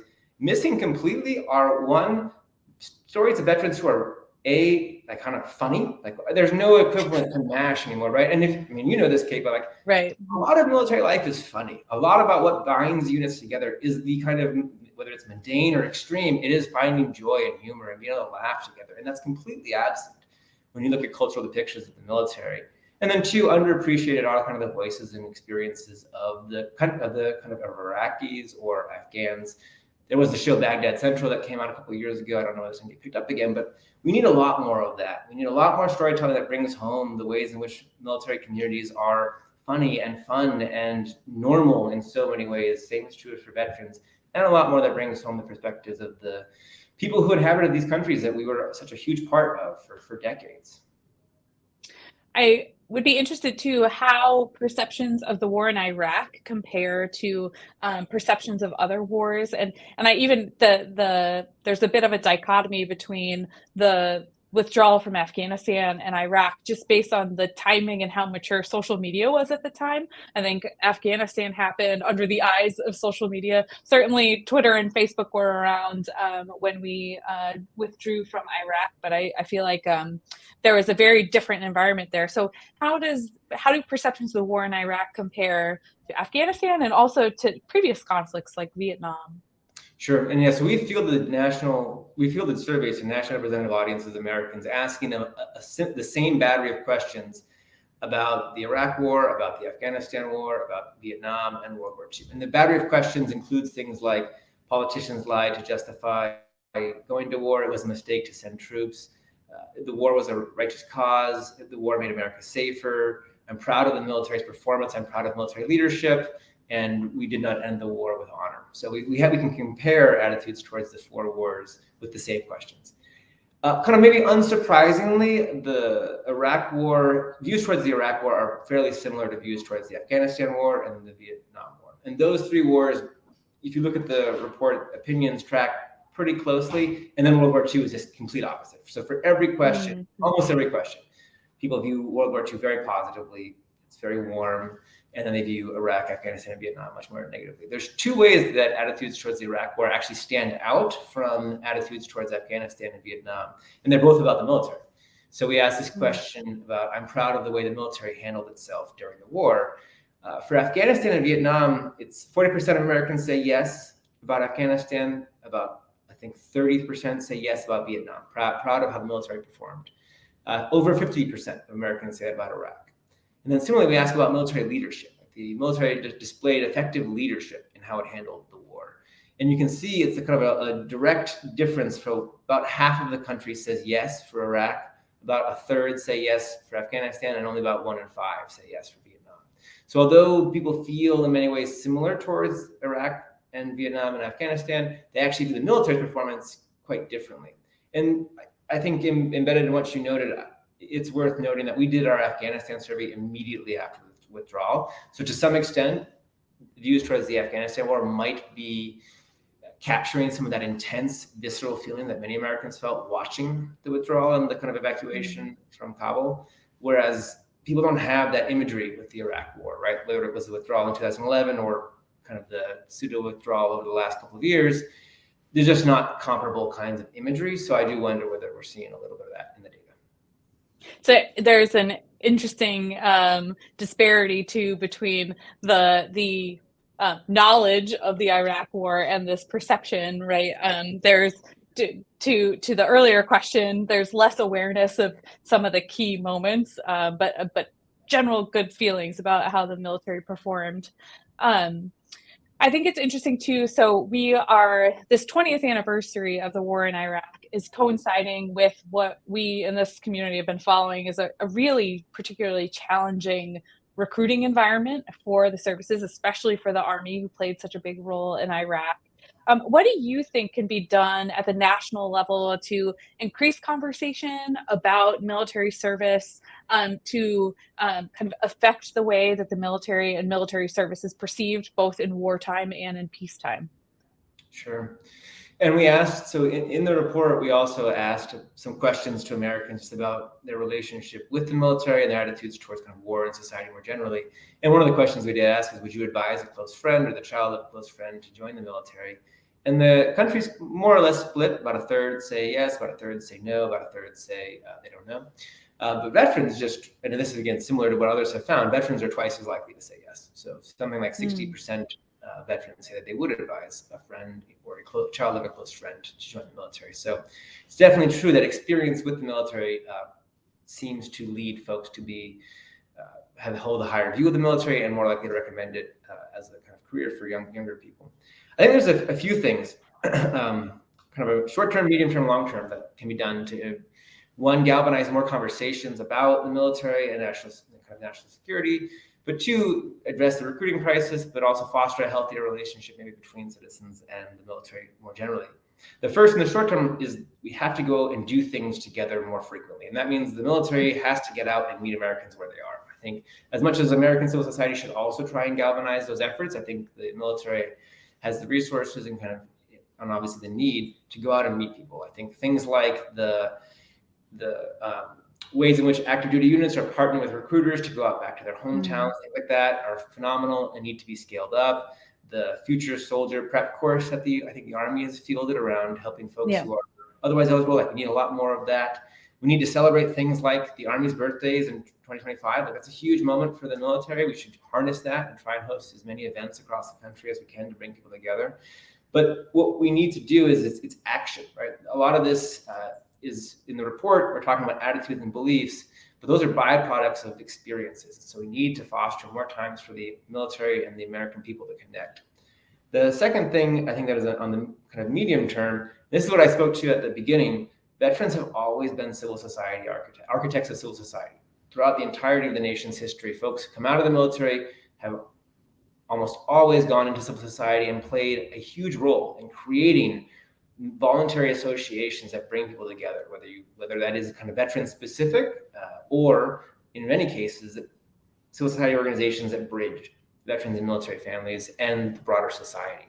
And I think probably an underappreciated drawback of actually the transition to an all-volunteer force is that veterans associations have become disproportionately veteran-centric. So there's still a really robust and healthy VSO, Veteran Service Organization ecosystem, and there are phenomenal organizations doing incredible work, serving veterans and military families, advocating on behalf of those communities. But there has been a reduction in the pipeline of veterans going into civil society that connects Americans of all backgrounds, right? The kind of classic voluntary associational space that has always been essential to American democracy is withering away. And in one part of that is because I think we have fewer and fewer veterans going into those spaces. So as a medium term, we need to figure this out of how to create more pipelines to get veterans and military families members to start and lead civil society organizations that bridge communities. And two, similarly, how can we get civil society that is not military veteran specific to engage better with the veteran and military family community? And the third kind of long-term challenge I think we need to wrestle with is one, how do we deal with the distribution of military bases, right? This has been well documented, but we just need to I grew up in New Hampshire, right? There's no real strong military presence anywhere near where I grew up besides of like, the course, Naval Shipyard, but there's no major like physical presence of soldiers and service members. And second, how do we fix this incentive issue? What are the incentives that political leaders have and that the public has to sustain a relationship and engagement with war and with the military? And what do we need to do to make sure that folks feel that it is in their own interest, in our collective interest, to make this relationship stronger and more robust? Yeah, and I think there are some the legacy VSOs are doing a lot of work to help shepherd veterans through their own claims process. There are a couple that feel like are really tied into bridging the connection between civil society and the veteran population, like Team Red, White, and Blue. That's more fitness focused. The Mission Continues, which does a lot of service opportunities within communities. Team Rubicon that sends folks to disaster areas, but those are much smaller than these legacy organizations that we see in the field. We have time for one audience question here that came in. So this question is from Taryn. How are younger generations remembering or interacting with the Iraq War, if at all? And what might that mean for public opinion on future use of force? We're at a stage in the year 2023 where, a lot of people entering the professional field and voters, or those who are eligible for military service themselves, actually were born in the post 9/11 world. And so there are some differences, and I think your report found some generational differences, if you'd like to speak to that. Sure. Yeah, no, actually, generational findings are actually quite interesting. So one, and this is just generally true in a lot of surveys, you find Gen Z much more likely to say don't know. They're much likely to hold less strongly held opinions on any number of things. And that's true about the Iraq War. So we have any number of questions about how do they feel about the war, they say don't know at a much higher frequency. But when we look at the answers, younger Americans are significantly more likely than older Americans to view the Iraq War positively, actually. So again, we're talking on the margins here, but baby boomers, about 10% said the Iraq War was mostly or primarily a success. Among Gen Z, it's about 20%. And we did an analysis to look at the data, and at an 80% confidence interval, we can say that young Democrats and young Republicans are significantly more likely than Democrats and Republicans in general to say that the Iraq War was mostly or primarily a success. So it is interesting that maybe, I don't know what folks would have expected for young Americans to hold. So while there's a lot of uncertainty in their opinion, their affect towards the war relative to other Americans is more positive. I would hesitate that we can extrapolate a lot from this in terms of future use of force because of that uncertainty. So I think there's, again, the context would matter greatly in terms of how younger Americans respond. But it is interesting to note that young Americans across the political spectrum have a slightly more positive story for the Iraq War running in their heads relative to, say, baby boomers. Yeah, there's a little more distance from the actual lived experience, and how that plays out. Interesting too, to a certain degree, the kind of overwhelming positive feelings that everyone had regarding World War II, right? There is some distance there that leads to some different results in the perceptions. So I'll pose the last question to you, and then we'll hand it off to my colleague, Jonathan Lord. So what did you find to be most surprising about the survey results? So there were a combination of two findings that I thought were really interesting. So we asked people about the importance of learning about the Iraq War. So on one question we said, how important do you feel it is that as Americans, as individuals, learn about the Iraq War? Overwhelmingly, 77% of Americans across the board said it is important to learn about the Iraq War. And that's true across every demographic, every political identity, et cetera. Then we asked a question, and it's kind of a forced binary. So we gave Americans two options, or they could say don't know. And it was, do you think America needs to do more? Do you think America needs to do more to publicly learn from the Iraq War? Or do you think it's better if we put the Iraq War behind us and move on? And the country is more or less split. And there's a little bit of a political polarization on this response, but there's a significant uncertainty about whether we need to do more as a kind of public to learn about the Iraq War. And I think that speaks to hesitations around any attempt to learn about the Iraq War devolving into a polarized fight about blame. So when we set that kind of contested feeling alongside of the strong and unanimous feeling as individuals that we want to learn more about the Iraq War, there's still an opportunity, right? So I think at the local, individual, and state level, there's a lot we can do to learn about the Iraq War. But we need to be cautious that I think the more that we try and do so in grand scale, we're going to run into these polarized narratives about blame. And I think you're going to feed a lot of people's hesitations or cynicism that we can't talk about things as a nation anymore without it being just a partisan fight. So keep things small, keep things local, keep things personal, and I think you can reach people who are interested in learning more about the Iraq War. Well, Dan, thank you so much for taking the time to share the results of the study with us and for taking the time to actually undertake this survey. We really appreciate it. With that, I'm going to hand us over to my colleague, the Senior Fellow and Director of our Middle East Security Program, Jonathan Lord. Thanks so much, Kate. Hi, everyone. I'm Jonathan Lord. I'm the Senior Fellow and Program Director for the Middle East Security Program here at the Center for New American Security. Thanks again, Kate. Kate just hosted a fantastic session discussing the impact of Operation Iraqi Freedom on the U.S. military force, on veterans, and our society writ large. Before that, Martin Rasser hosted Chris Osborne for a fantastic discussion examining how the war changed the development of military technologies and fast-forwarded others and lessons we might learn for that. And before that, we had some insightful introductory remarks from our CEO, Richard Fontaine, examining some of the so-called lessons learned from OIF and perhaps some of the lessons we might actually should have learned.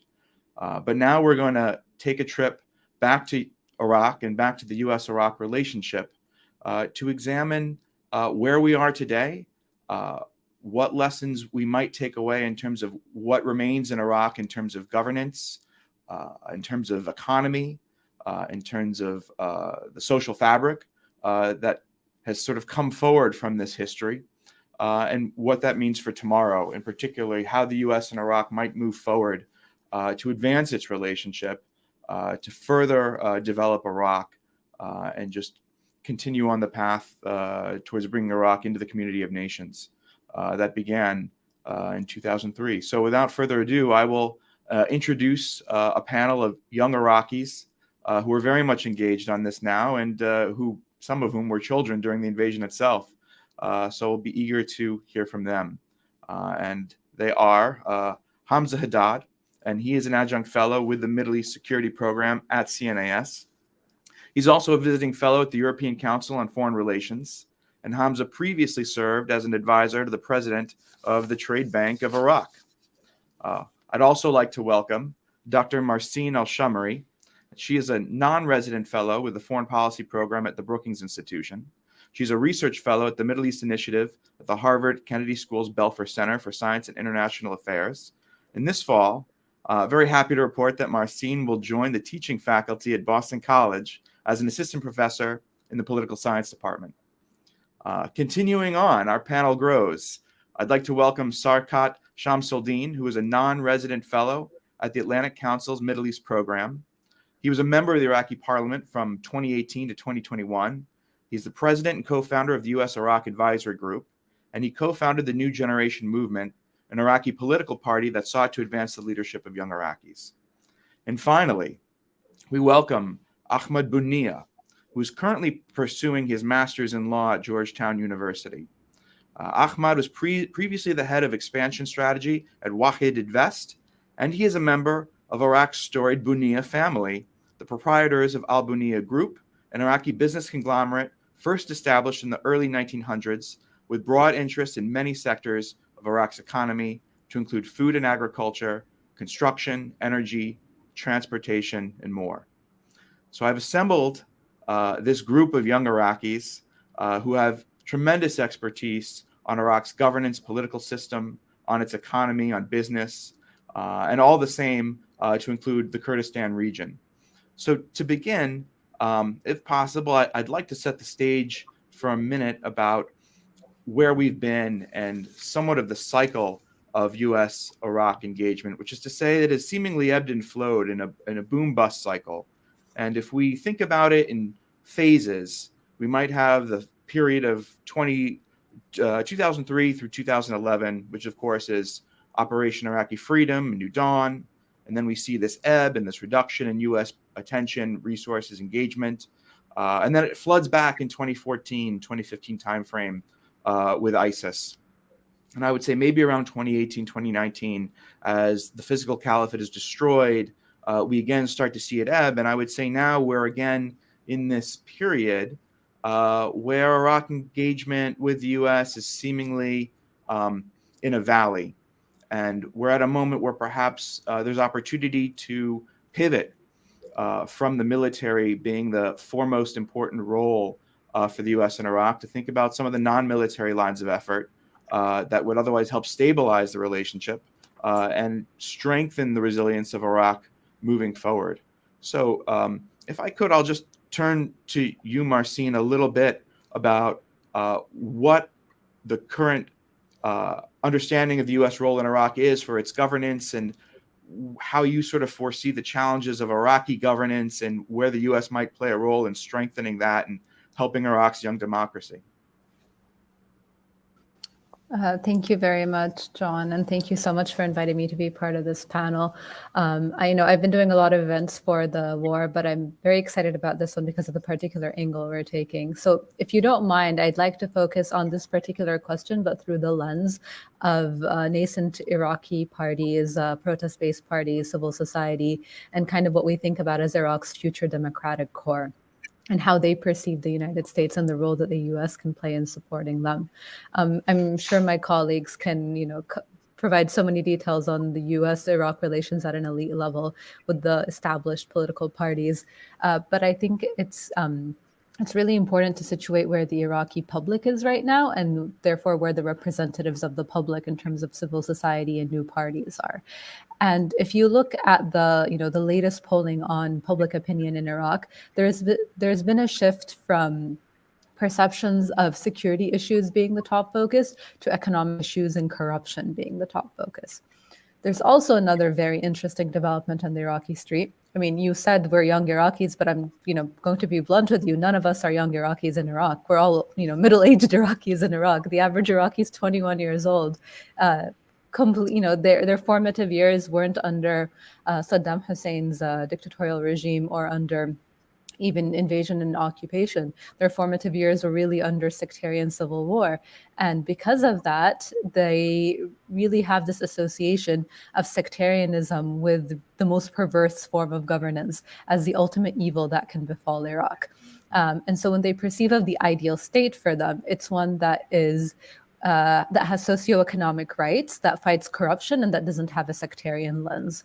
And they're willing to accept the U.S. as allies and friends insofar as it promotes this particular vision. I've been in conversation with, various young people in Iraq who are active in politics, and there's this concern that the U.S. continues to back the same kind of faces, the same kind of individuals in Iraq, and this expectation that, personally, as an analyst and a political scientist, I don't think it's a fair expectation, but an expectation of outside support for like grassroots movements or civil society. And I say that I'm not fully supportive of this as a political scientist because I think if you put money towards a young civil society organization or a party, if you put too much of it, you're politicizing it in one way.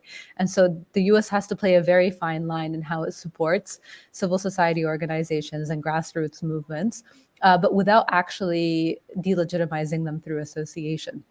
At the end of the day, there's this big problem in Iraq about being either labeled an Iranian crony or an American crony, and no one wants either of those labels. And so the US is very lucky in that it has plenty of legitimate means to support civil society without actually casting that bad light on activists and on nascent parties less so, because I don't think you should really have a relationship like that with political parties. But civil society really is the engineer of political parties. It really does create, it creates leadership. And so we already have plenty of means, as the United States does through USAID projects, through various funding to UN organizations, just a continued effort to support civil society to ensure that it can continue to exist, that it can continue to tackle thorny topics, and to also get rid of this idea that civil society should be able to locally fund itself. it's a very difficult ask to ask an average Iraqi right now to, pay money to subscribe as a member to a democracy promoting organization. It's a big ask for a country that has a tremendous portion of its population under the poverty line. So if you want to see these things be supported, then you actually have to shed this idea that an ideal civil society is one that has longevity and is able to support itself financially. Iraq's going through a particular phase right now. We're building young democratic individuals and institutions, and support for them in this way is essential, even though it feels unnatural. I'll leave it at that. I hope that answers your question in this particular angle, and I'll let you go to my colleagues. That's fantastic. And before I do want to make a plug that our dear audience members, you can join the conversation by going to cnas.org/live. And I invite you to do so. Additionally, on social media, hashtag CNAS 2023. So please, we'll take your questions. I'll get through as many of them as I can. We have a great panel, so don't miss the opportunity. Marcin brings up, you bring up a fantastic point about the engagement of youth and how we've seen that evolve and grow with the Tishreen movement, but even before, and certainly now with the introduction of young Iraqis into the political space. Sarkat, you are someone who is almost a living embodiment of this. Perhaps, again, maybe you're geriatric in Iraqi years, but as a politician in America, you'd be considered quite young still. So I'd like to get your perspectives on where the youth can and will be making their voices heard and how they can seemingly seep into the cracks of the sort of the stodgy, the monolithic Iraqi political system in ways that then begin to alter it and evolve it such that it's more representative of themselves as opposed to some of those old faces and old interests that Marcin was referencing. Thank you, Jonathan, for this event, and I'm glad to see, at least virtually, Marcin again. And good to see you, Ahmed. Actually, when I share many of the points Marcin raised about the civil society, but to answer your question, I think it's important to note that the Iraqis are currently, especially the young Iraqis, the overwhelming majority of the population are young, are not thinking about the Iraq war that much. They didn't live through Saddam Hussein. They have some memory of the war, but they have more memory of the destruction and sectarian war or corruption by the political elite in Iraq. So for them, Iraq war was maybe a gift for exiled politicians to enrich themselves and their circle and also their family members, which is unfortunate. In terms of the how the young Iraqis, I think one of the achievements, if we look at see it as an achievement for Iraq and Iraqis and young Iraqis, movements like what we co-found, New Generation, and also the protest movements. And also having young people like me without any tribal support or any family name, political name in Iraq and Kurdistan, to be a member of the Iraqi lawmaker body is something unimaginable without support of the United States, without getting rid of Saddam. That's something that's fact. That's a positive thing. But of course, we should not just stop there. Because actually we have not been able, the young people still not been able to be the decisive voices in the policy making. There are so many issues, there are so many problems, barriers to make that happen.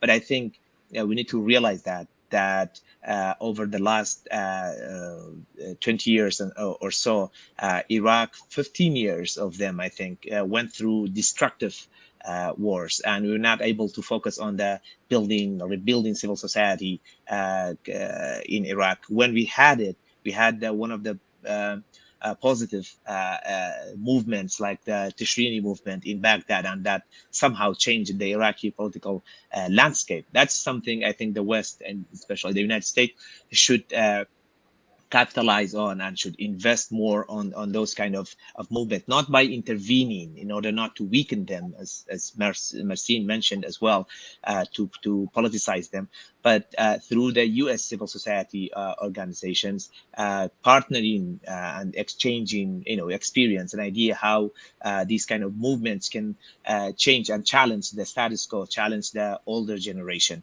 This is something I think we need to look for, because that without having a younger face, an Iraqi that they lived through, or they are the product of the Iraqi liberation or invasion, or however you want to call it, because they want to have a prosperous life. They are looking for a better life. They are not sectarian. They are not thinking about killing their neighbor because of the different religion, different sects, and they are moving away. This movement actually is really positive, moving away from the political identity politics, which is a positive thing. And so I think the U.S. should focus on this bright side, and through the civil society organizations, invest, even if it's 10% of what they invest in security, if they invest in civil society organization in Iraq and young Iraqis. I think we will have in 10 years, we will not have a conversation like this. We will be like disappointed as a result of the Iraq invasion. We will be talking about some of the challenges, governance challenges. But now we have so many other issues that Iraq, after the destruction in 2003, came not just destruction as in terms of infrastructure, which is really important to talk about that one too, but as Iraqi society, as a result of the sectarian and identity politics that were promoted in Iraq. So I think it's now we have the moment that we need to move away from the legacy of the war, and whether the war was justified, whether it was a good idea to remove Saddam or not. Just looking to the future of both countries through the lens of the young Iraqis, through the people that they have had same aspiration like Americans. They want a better job. They want to have a peaceful life. They want to have a family. They want to have to be protected, to be able to travel. So these kind of things, I think we need to invest on those and talk about the future of both countries and both Iraqis and Americans, how they can interact in the future. So, Arcad, I'm going to bring in our two other panelists here to discuss some of the economic aspects and constraints that shape Iraq now and in the future. But before I do that, I want to give you something to think about, because as we're discussing how some of the sectarian identities are falling away in the youth generation of Iraq, I'm really curious to circle back to you to get some of your thoughts on what that means for the Kurdistan region now and in the future, and some of the legacy of the war in terms of shaping structures there, and how those are either breaking down or evolving very quickly, and how young Kurds might think about this as well. But before we do that, that's just a teaser. Think about that.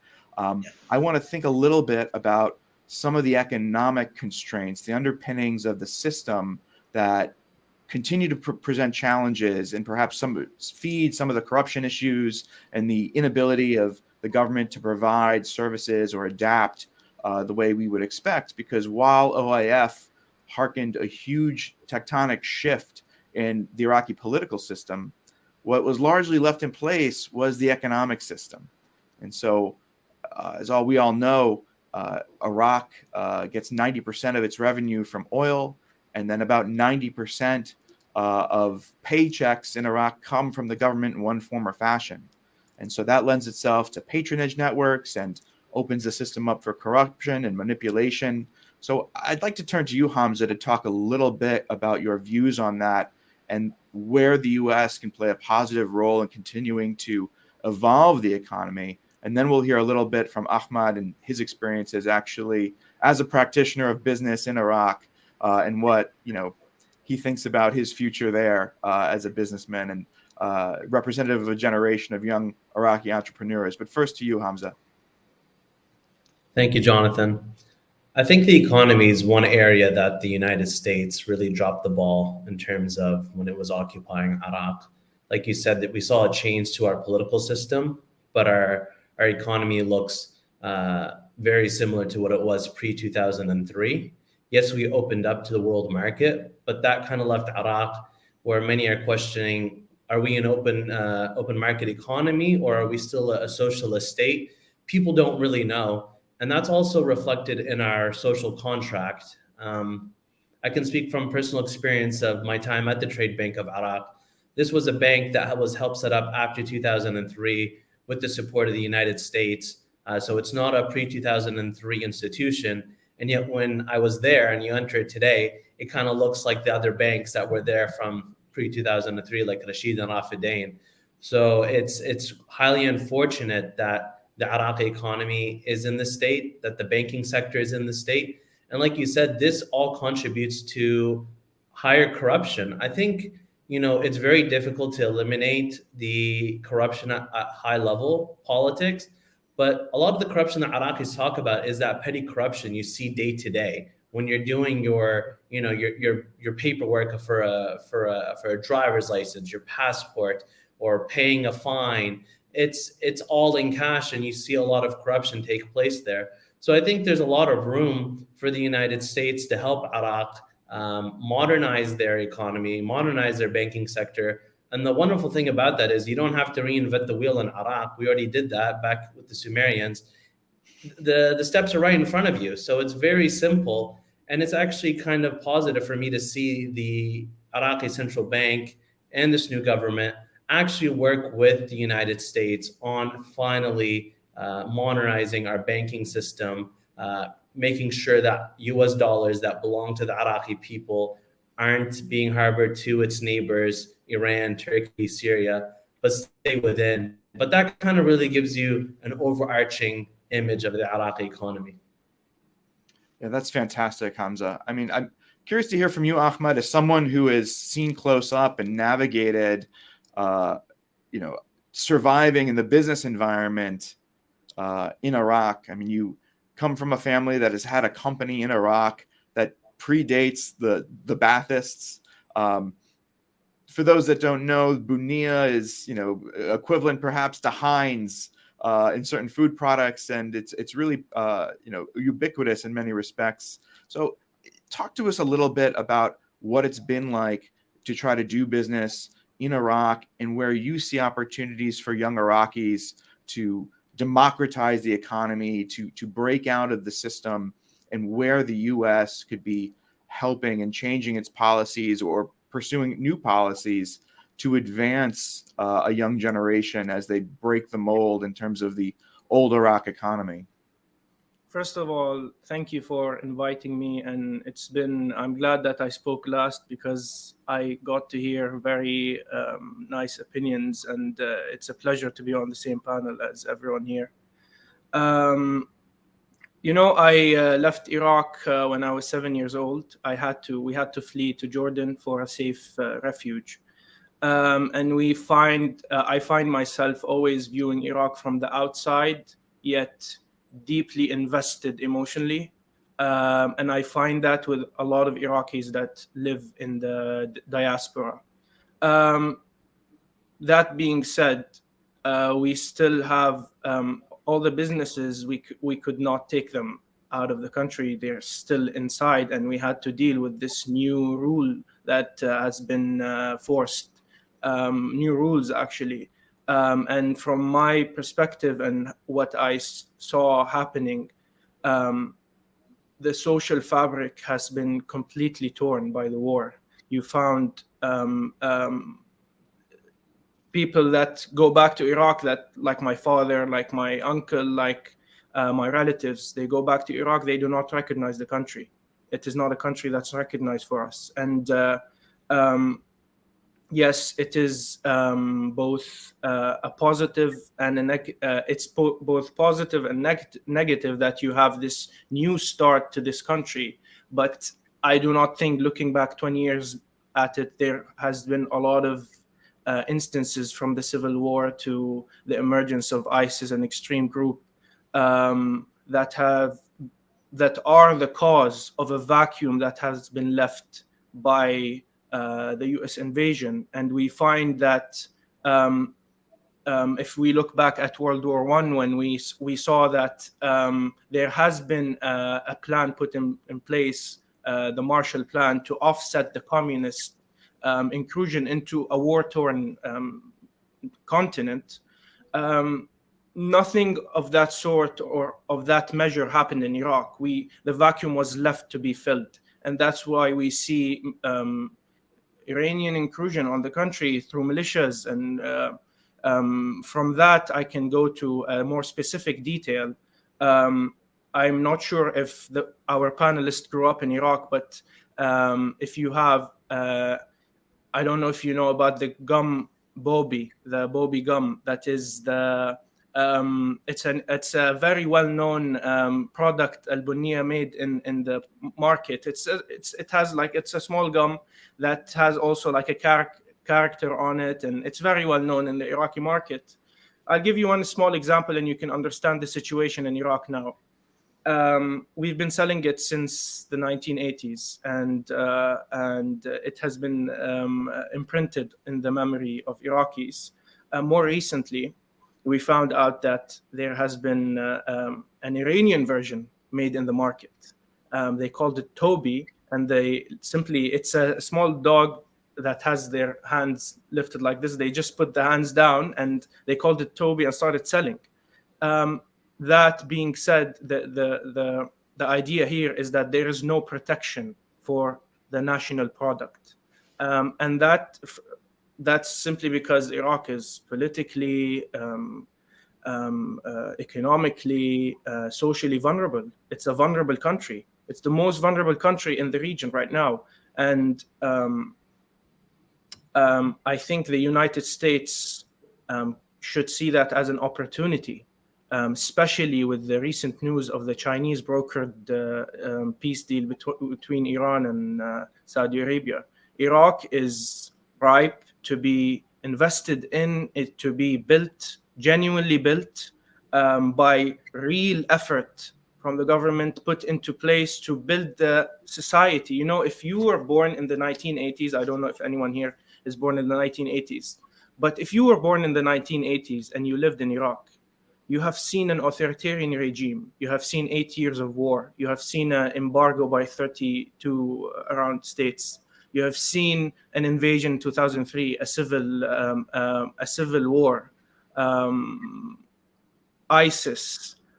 All these things are happening to the Iraqi people. And to conclude what I want to say, the main point I want to get through today is the biggest loser are the Iraqi people. The Iraqi people are being thrown from an authoritarian regime to another authoritarian regime that lives outside the country. So I'm speaking about Iran. So I think it's the vulnerability of Iraq can be seen both in two ways.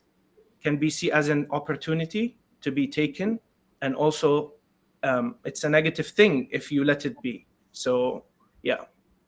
Thank you, Ahmad.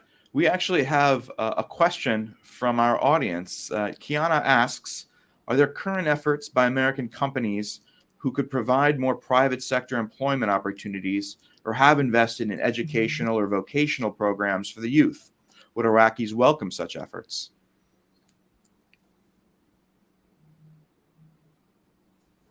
That question is for me? Whoever. Fair game. I can take this on. Iraqis are hungry for opportunities. I go to Iraq, I see incubators for startups, and it's filled to the top.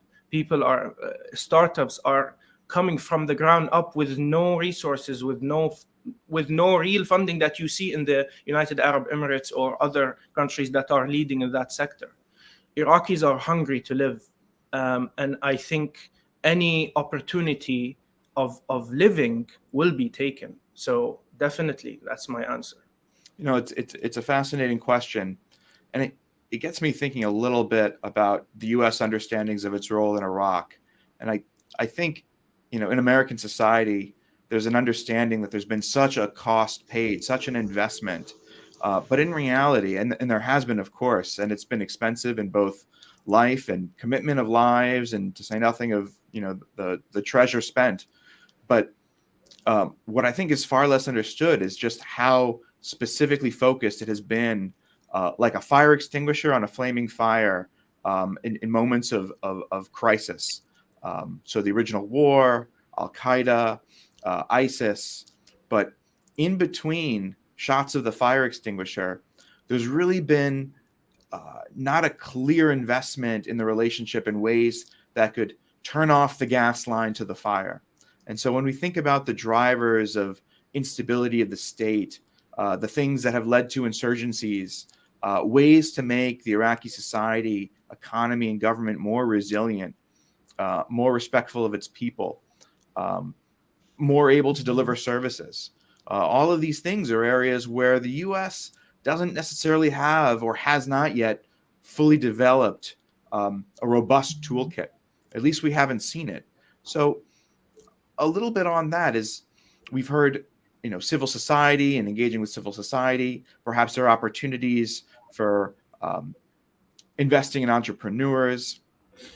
But let me ask a little bit, because we've had a bit of a recent development in the Kurdistan region. And we're starting to see some democratic backsliding, and we've already seen it in federal Iraq with the targeting of protesters in the Tishreen movement that led to this political cycle and led to this new government ultimately. How are we thinking about engagement in the Kurdistan region, Sarkat? What should the U.S. engagement look like to deal with some of these issues and help unpack the opportunity and the potential of young Iraqis in both federal Iraq and the Kurdistan region to move forward, to be able to participate fully and safely in their government, as well as to bring forward perhaps a new type of grand bargain with the government, where citizenship doesn't mean a government salary, but yet it means an opportunity to create something fresh and private. Yeah, thank you for the question. And also going back to your previous question, I think the Kurdistan region went through some of the destructive and violent events that Iraq, the other part of Iraq, went through in 90s. We had the civil war, we had the destruction, and thanks to the American intervention that brokered the peace between the PUK and KDP in 1997. So we went through that. That's why we had the Kurdish spring we had in 2011, like Baghdad had it in 2019. So in two different times, we went through that difficulties, and we realized, that people realized in Kurdistan that the identity politics is no longer relevant, and there's an constitutional opportunity for the Kurdish people in Iraq. The recognition of the Kurdistan region by the Iraqi constitution was a sign that the Kurdish leadership should move on to rebuild the country and to create opportunities, equal opportunities for general population. But the violence in Iraq and the destruction of the rest of Iraq that empowered the authoritarian political parties in Kurdistan region to use that against the Kurdish people, the younger Kurdish people, and also to further monopolize. And the corruption, the level of corruption in Baghdad and other parts of Iraq was really such a big and huge, massive amount that the Kurdistan region's corruption was looked somehow less corrupt to the rest of Iraq, and that was used as an excuse to continue further monopolize the market,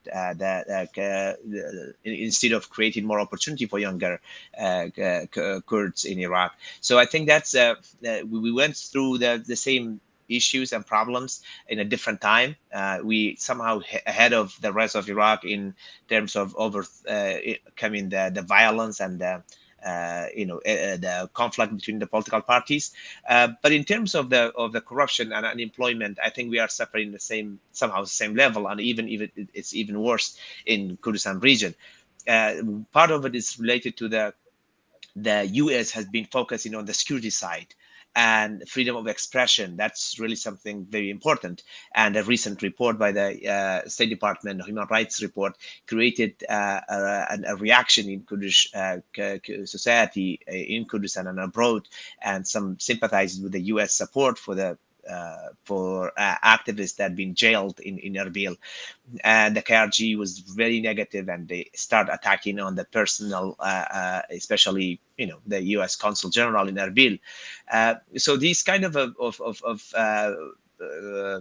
withdrawal of the or backtracking the Kurdish leadership from the democratic steps that they promised that it's at Iraq, I think it should create an opportunity for the United States to engage with the non-partisan communities, with the young Iraqis, which they have done it in the last several months, and it was really very positive. And they have to shift their focus from energy. Some U.S. companies are investing in energy, which is important, but to the more focusing on the economic opportunities for younger Iraqis, for educated Kurds in Kurdistan region, and using the leverage which they have compared to the rest of Iraq. They have a bigger leverage on the Kurdish political parties. Use that leverage to force them to hold election on time, like they do it in the rest of Iraq, to speak publicly about the violations, human rights violation, not just in private meetings. So these are things they can do, and also you should also focus on expanding freedom of expression, but also on the economic opportunities and opening up to the younger people in Kurdistan region, which is something the United States can do, and it's not that expensive. It will just require maybe less than 10% of what they are giving to Peshmerga now. That's a great point. That report certainly did open up a conversation. There was a response from the Kurdistan regional government that might be characterized as a little defensive.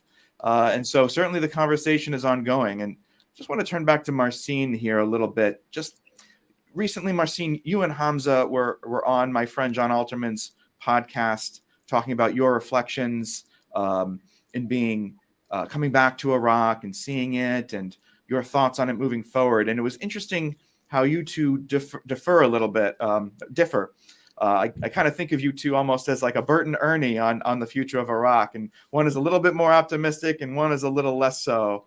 And you are the less optimistic, Marcin. You are the Ernie of this relationship, I feel. And I personally tend to lean towards Hamza, where I like to see the positivity and the opportunity. But let's talk brass tacks about some of the challenges that you have articulated that you see that make you a little bit less optimistic about Iraq's future, and perhaps where the U.S. Can work with Iraqis to attempt to intercede to make for a better future than the one otherwise you're predicting.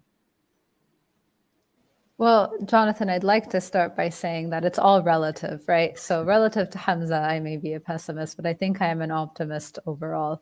That was my defense, but probably what will follow will undermine what I just said. If you'll allow me, I just wanted to make two comments about it being, the 20th anniversary and things we need to keep in mind, and then I'll talk about the challenges. I think during this 20th anniversary, I reflected a lot on the fact that Iraq continues to pay a tax for the invasion that we hadn't foreseen, which is that because the invasion was arguably illegal and by all means, horrifying and immoral, it made everything that came after seem impossibly illegitimate, to the point that it took agency from Iraqis. And it made it seem that every time we look at Iraq, if we don't say it's a failed state, we're actually saying that the invasion was okay. If we're saying that post-2003 Iraq has some positives, it means that we're legitimizing the invasion. I think these two need to be separated. We can talk about post-2003 Iraq. We can say positive things that are happening in this country without necessarily saying that the invasion was acceptable or that it was successful or vindicated or any of these things. And I say that in particular because I've been noticing this tendency to kind of provide a revisionist history of the Ba'ath era. And, Ba'ath era was a horrific era in Iraq. And, I say this as a scholar and as a political scientist, not as an Iraqi. I left Iraq very early in my life, so I don't have memories of the Ba'ath era in Iraq. But having seen the countless horrors inflicted by that government on its people, I don't think it's a question of, is the past better? Should it have not been disturbed? I think we can move past these conversations. And I think we can just work with what we have today in Iraq. And so that's what I try to focus on. I'm a forward-looking person, and that's the only optimistic thing you may find about me. But, part of being a political scientist is I keep a close eye on the indicators of Iraq, and I try to assess it fairly. It's not an easy place to live. I've seen my family struggle in this country. There's always issues of electricity and water. I've seen them constantly since 2003. These haven't gone away. I've seen education deteriorate in this country, and it's very alarming because it means we can't build a generation of leaders. At the same time, if you compare Iraq's scores on the varieties of democracy, on issues of electoral democracy, we've outperformed the region consistently since 2005. And the regional average includes Israel, by the way. This isn't just the average of countries that are, Arab majority. We've also outperformed the region on civil society participation and on academic research. For a country where people were killed for having a dream about the president, I think, some progress has been made. Who this progress is attributed to, I really don't want to get into it. I just want to get into how can we use this minimal progress, how can we keep it, and how can we maintain it. I'm really worried about freedom of speech in this country. I've been saying this in every single outlet that I've been on. For the last 3 to 4 years, I've noticed a significant decline. Civil society that I worked with, that I interviewed in 2015, 2016, refuses to talk in the same way that they used to in the past. They don't want to answer questions about the government. They don't want to answer questions about local politics. They definitely don't want to talk about armed actors, but they'll hint at it. This is a deterioration, and it really, really alarms me. And it's something, I've told you, I've been saying it in every outlet, trying to work on finding remedies to it. But this is one of the challenges when it comes to creating democracy in Iraq. Once you lose something like freedom of expression, it's hard to get it back. Once you create a norm of attacking protesters, it's hard to treat them in any other way. And once you cross this threshold, it's very difficult to come back. So I think what's important is that we recognize what we have and we try to make sure that it doesn't get pulled back. And the things that we do continue to have are significantly, insignificant compared to the world average or what we aspire to, but a little bit better than what we had before and a little bit better than the region. And this is things like being able to continue to work on having civil society that's vocal against the government when it needs to be, serving as a check, having the ability of youth to participate in parliament through lowering the age for parliament, for example, etc. I can go on and on about these little things. But the challenges that face Iraq, I think it's important to remember that we've moved on from exceptional challenges like terrorism to unexceptional but still important ones like climate change, like corruption, which is exceptionally large in Iraq. But I mean, it's not a problem that is exceptional to the country that others haven't fought before. Iraq has been placed in such an exceptional camp for so long. It's a bit of a relief to have problems that other countries have at this point. And like Hamza said, it's like we don't need to reinvent the wheel. So I do agree with him on this front. All that being said, I think it's a very, very tough battle. There is interests that work against any meaningful reforms. There are no investments in the future, whether we think about the future as being the economic future or even just the social fabric that Ahmed was talking about being able to educate and provide for kids so that they live in a society that is actually inclusive and that actually nurtures them. Whereas we see kids in Iraq today suffering from income inequality and selling tissues and bottles on the street. So that in a nutshell, I think, I don't know if this painted me as an optimist or a pessimist, but I'm a realist. What's fascinating about your comments is that you putting Iraq out of the sort of, how did you say it, the exquisite or the exceptional category into the unexceptional category. In some ways, that's wonderful. In other ways, for me as an American person who thinks about foreign policy, it's problematic and troubling because American foreign policy is so focused on the exceptional. It runs to the sounds of guns to defend people against terrorism, but the creeping and I would argue perhaps deadlier threat that comes from the unexceptional. Basraris don't have access to clean water, climate change, the inability of young Iraqis, almost 1 million of whom enter the workforce, to have meaningful work outside collecting a paycheck from the government, either through a bureaucratic role or behind the end of a barrel of a gun, or these creeping sort of threats to which there isn't a simple, elegant solution, like there is when you think of things like shock and awe and many of the concepts that the U.S. could apply to fighting a more defined physical military threat. And so I think that from the U.S. perspective is where the challenge comes in, is where do we begin to work with Iraqis to break the cycle of up and down? Where do we apply resources, which I would argue are probably would require much fewer resources to challenge these problems than it is to come back when insurgency and instability is on the rise again.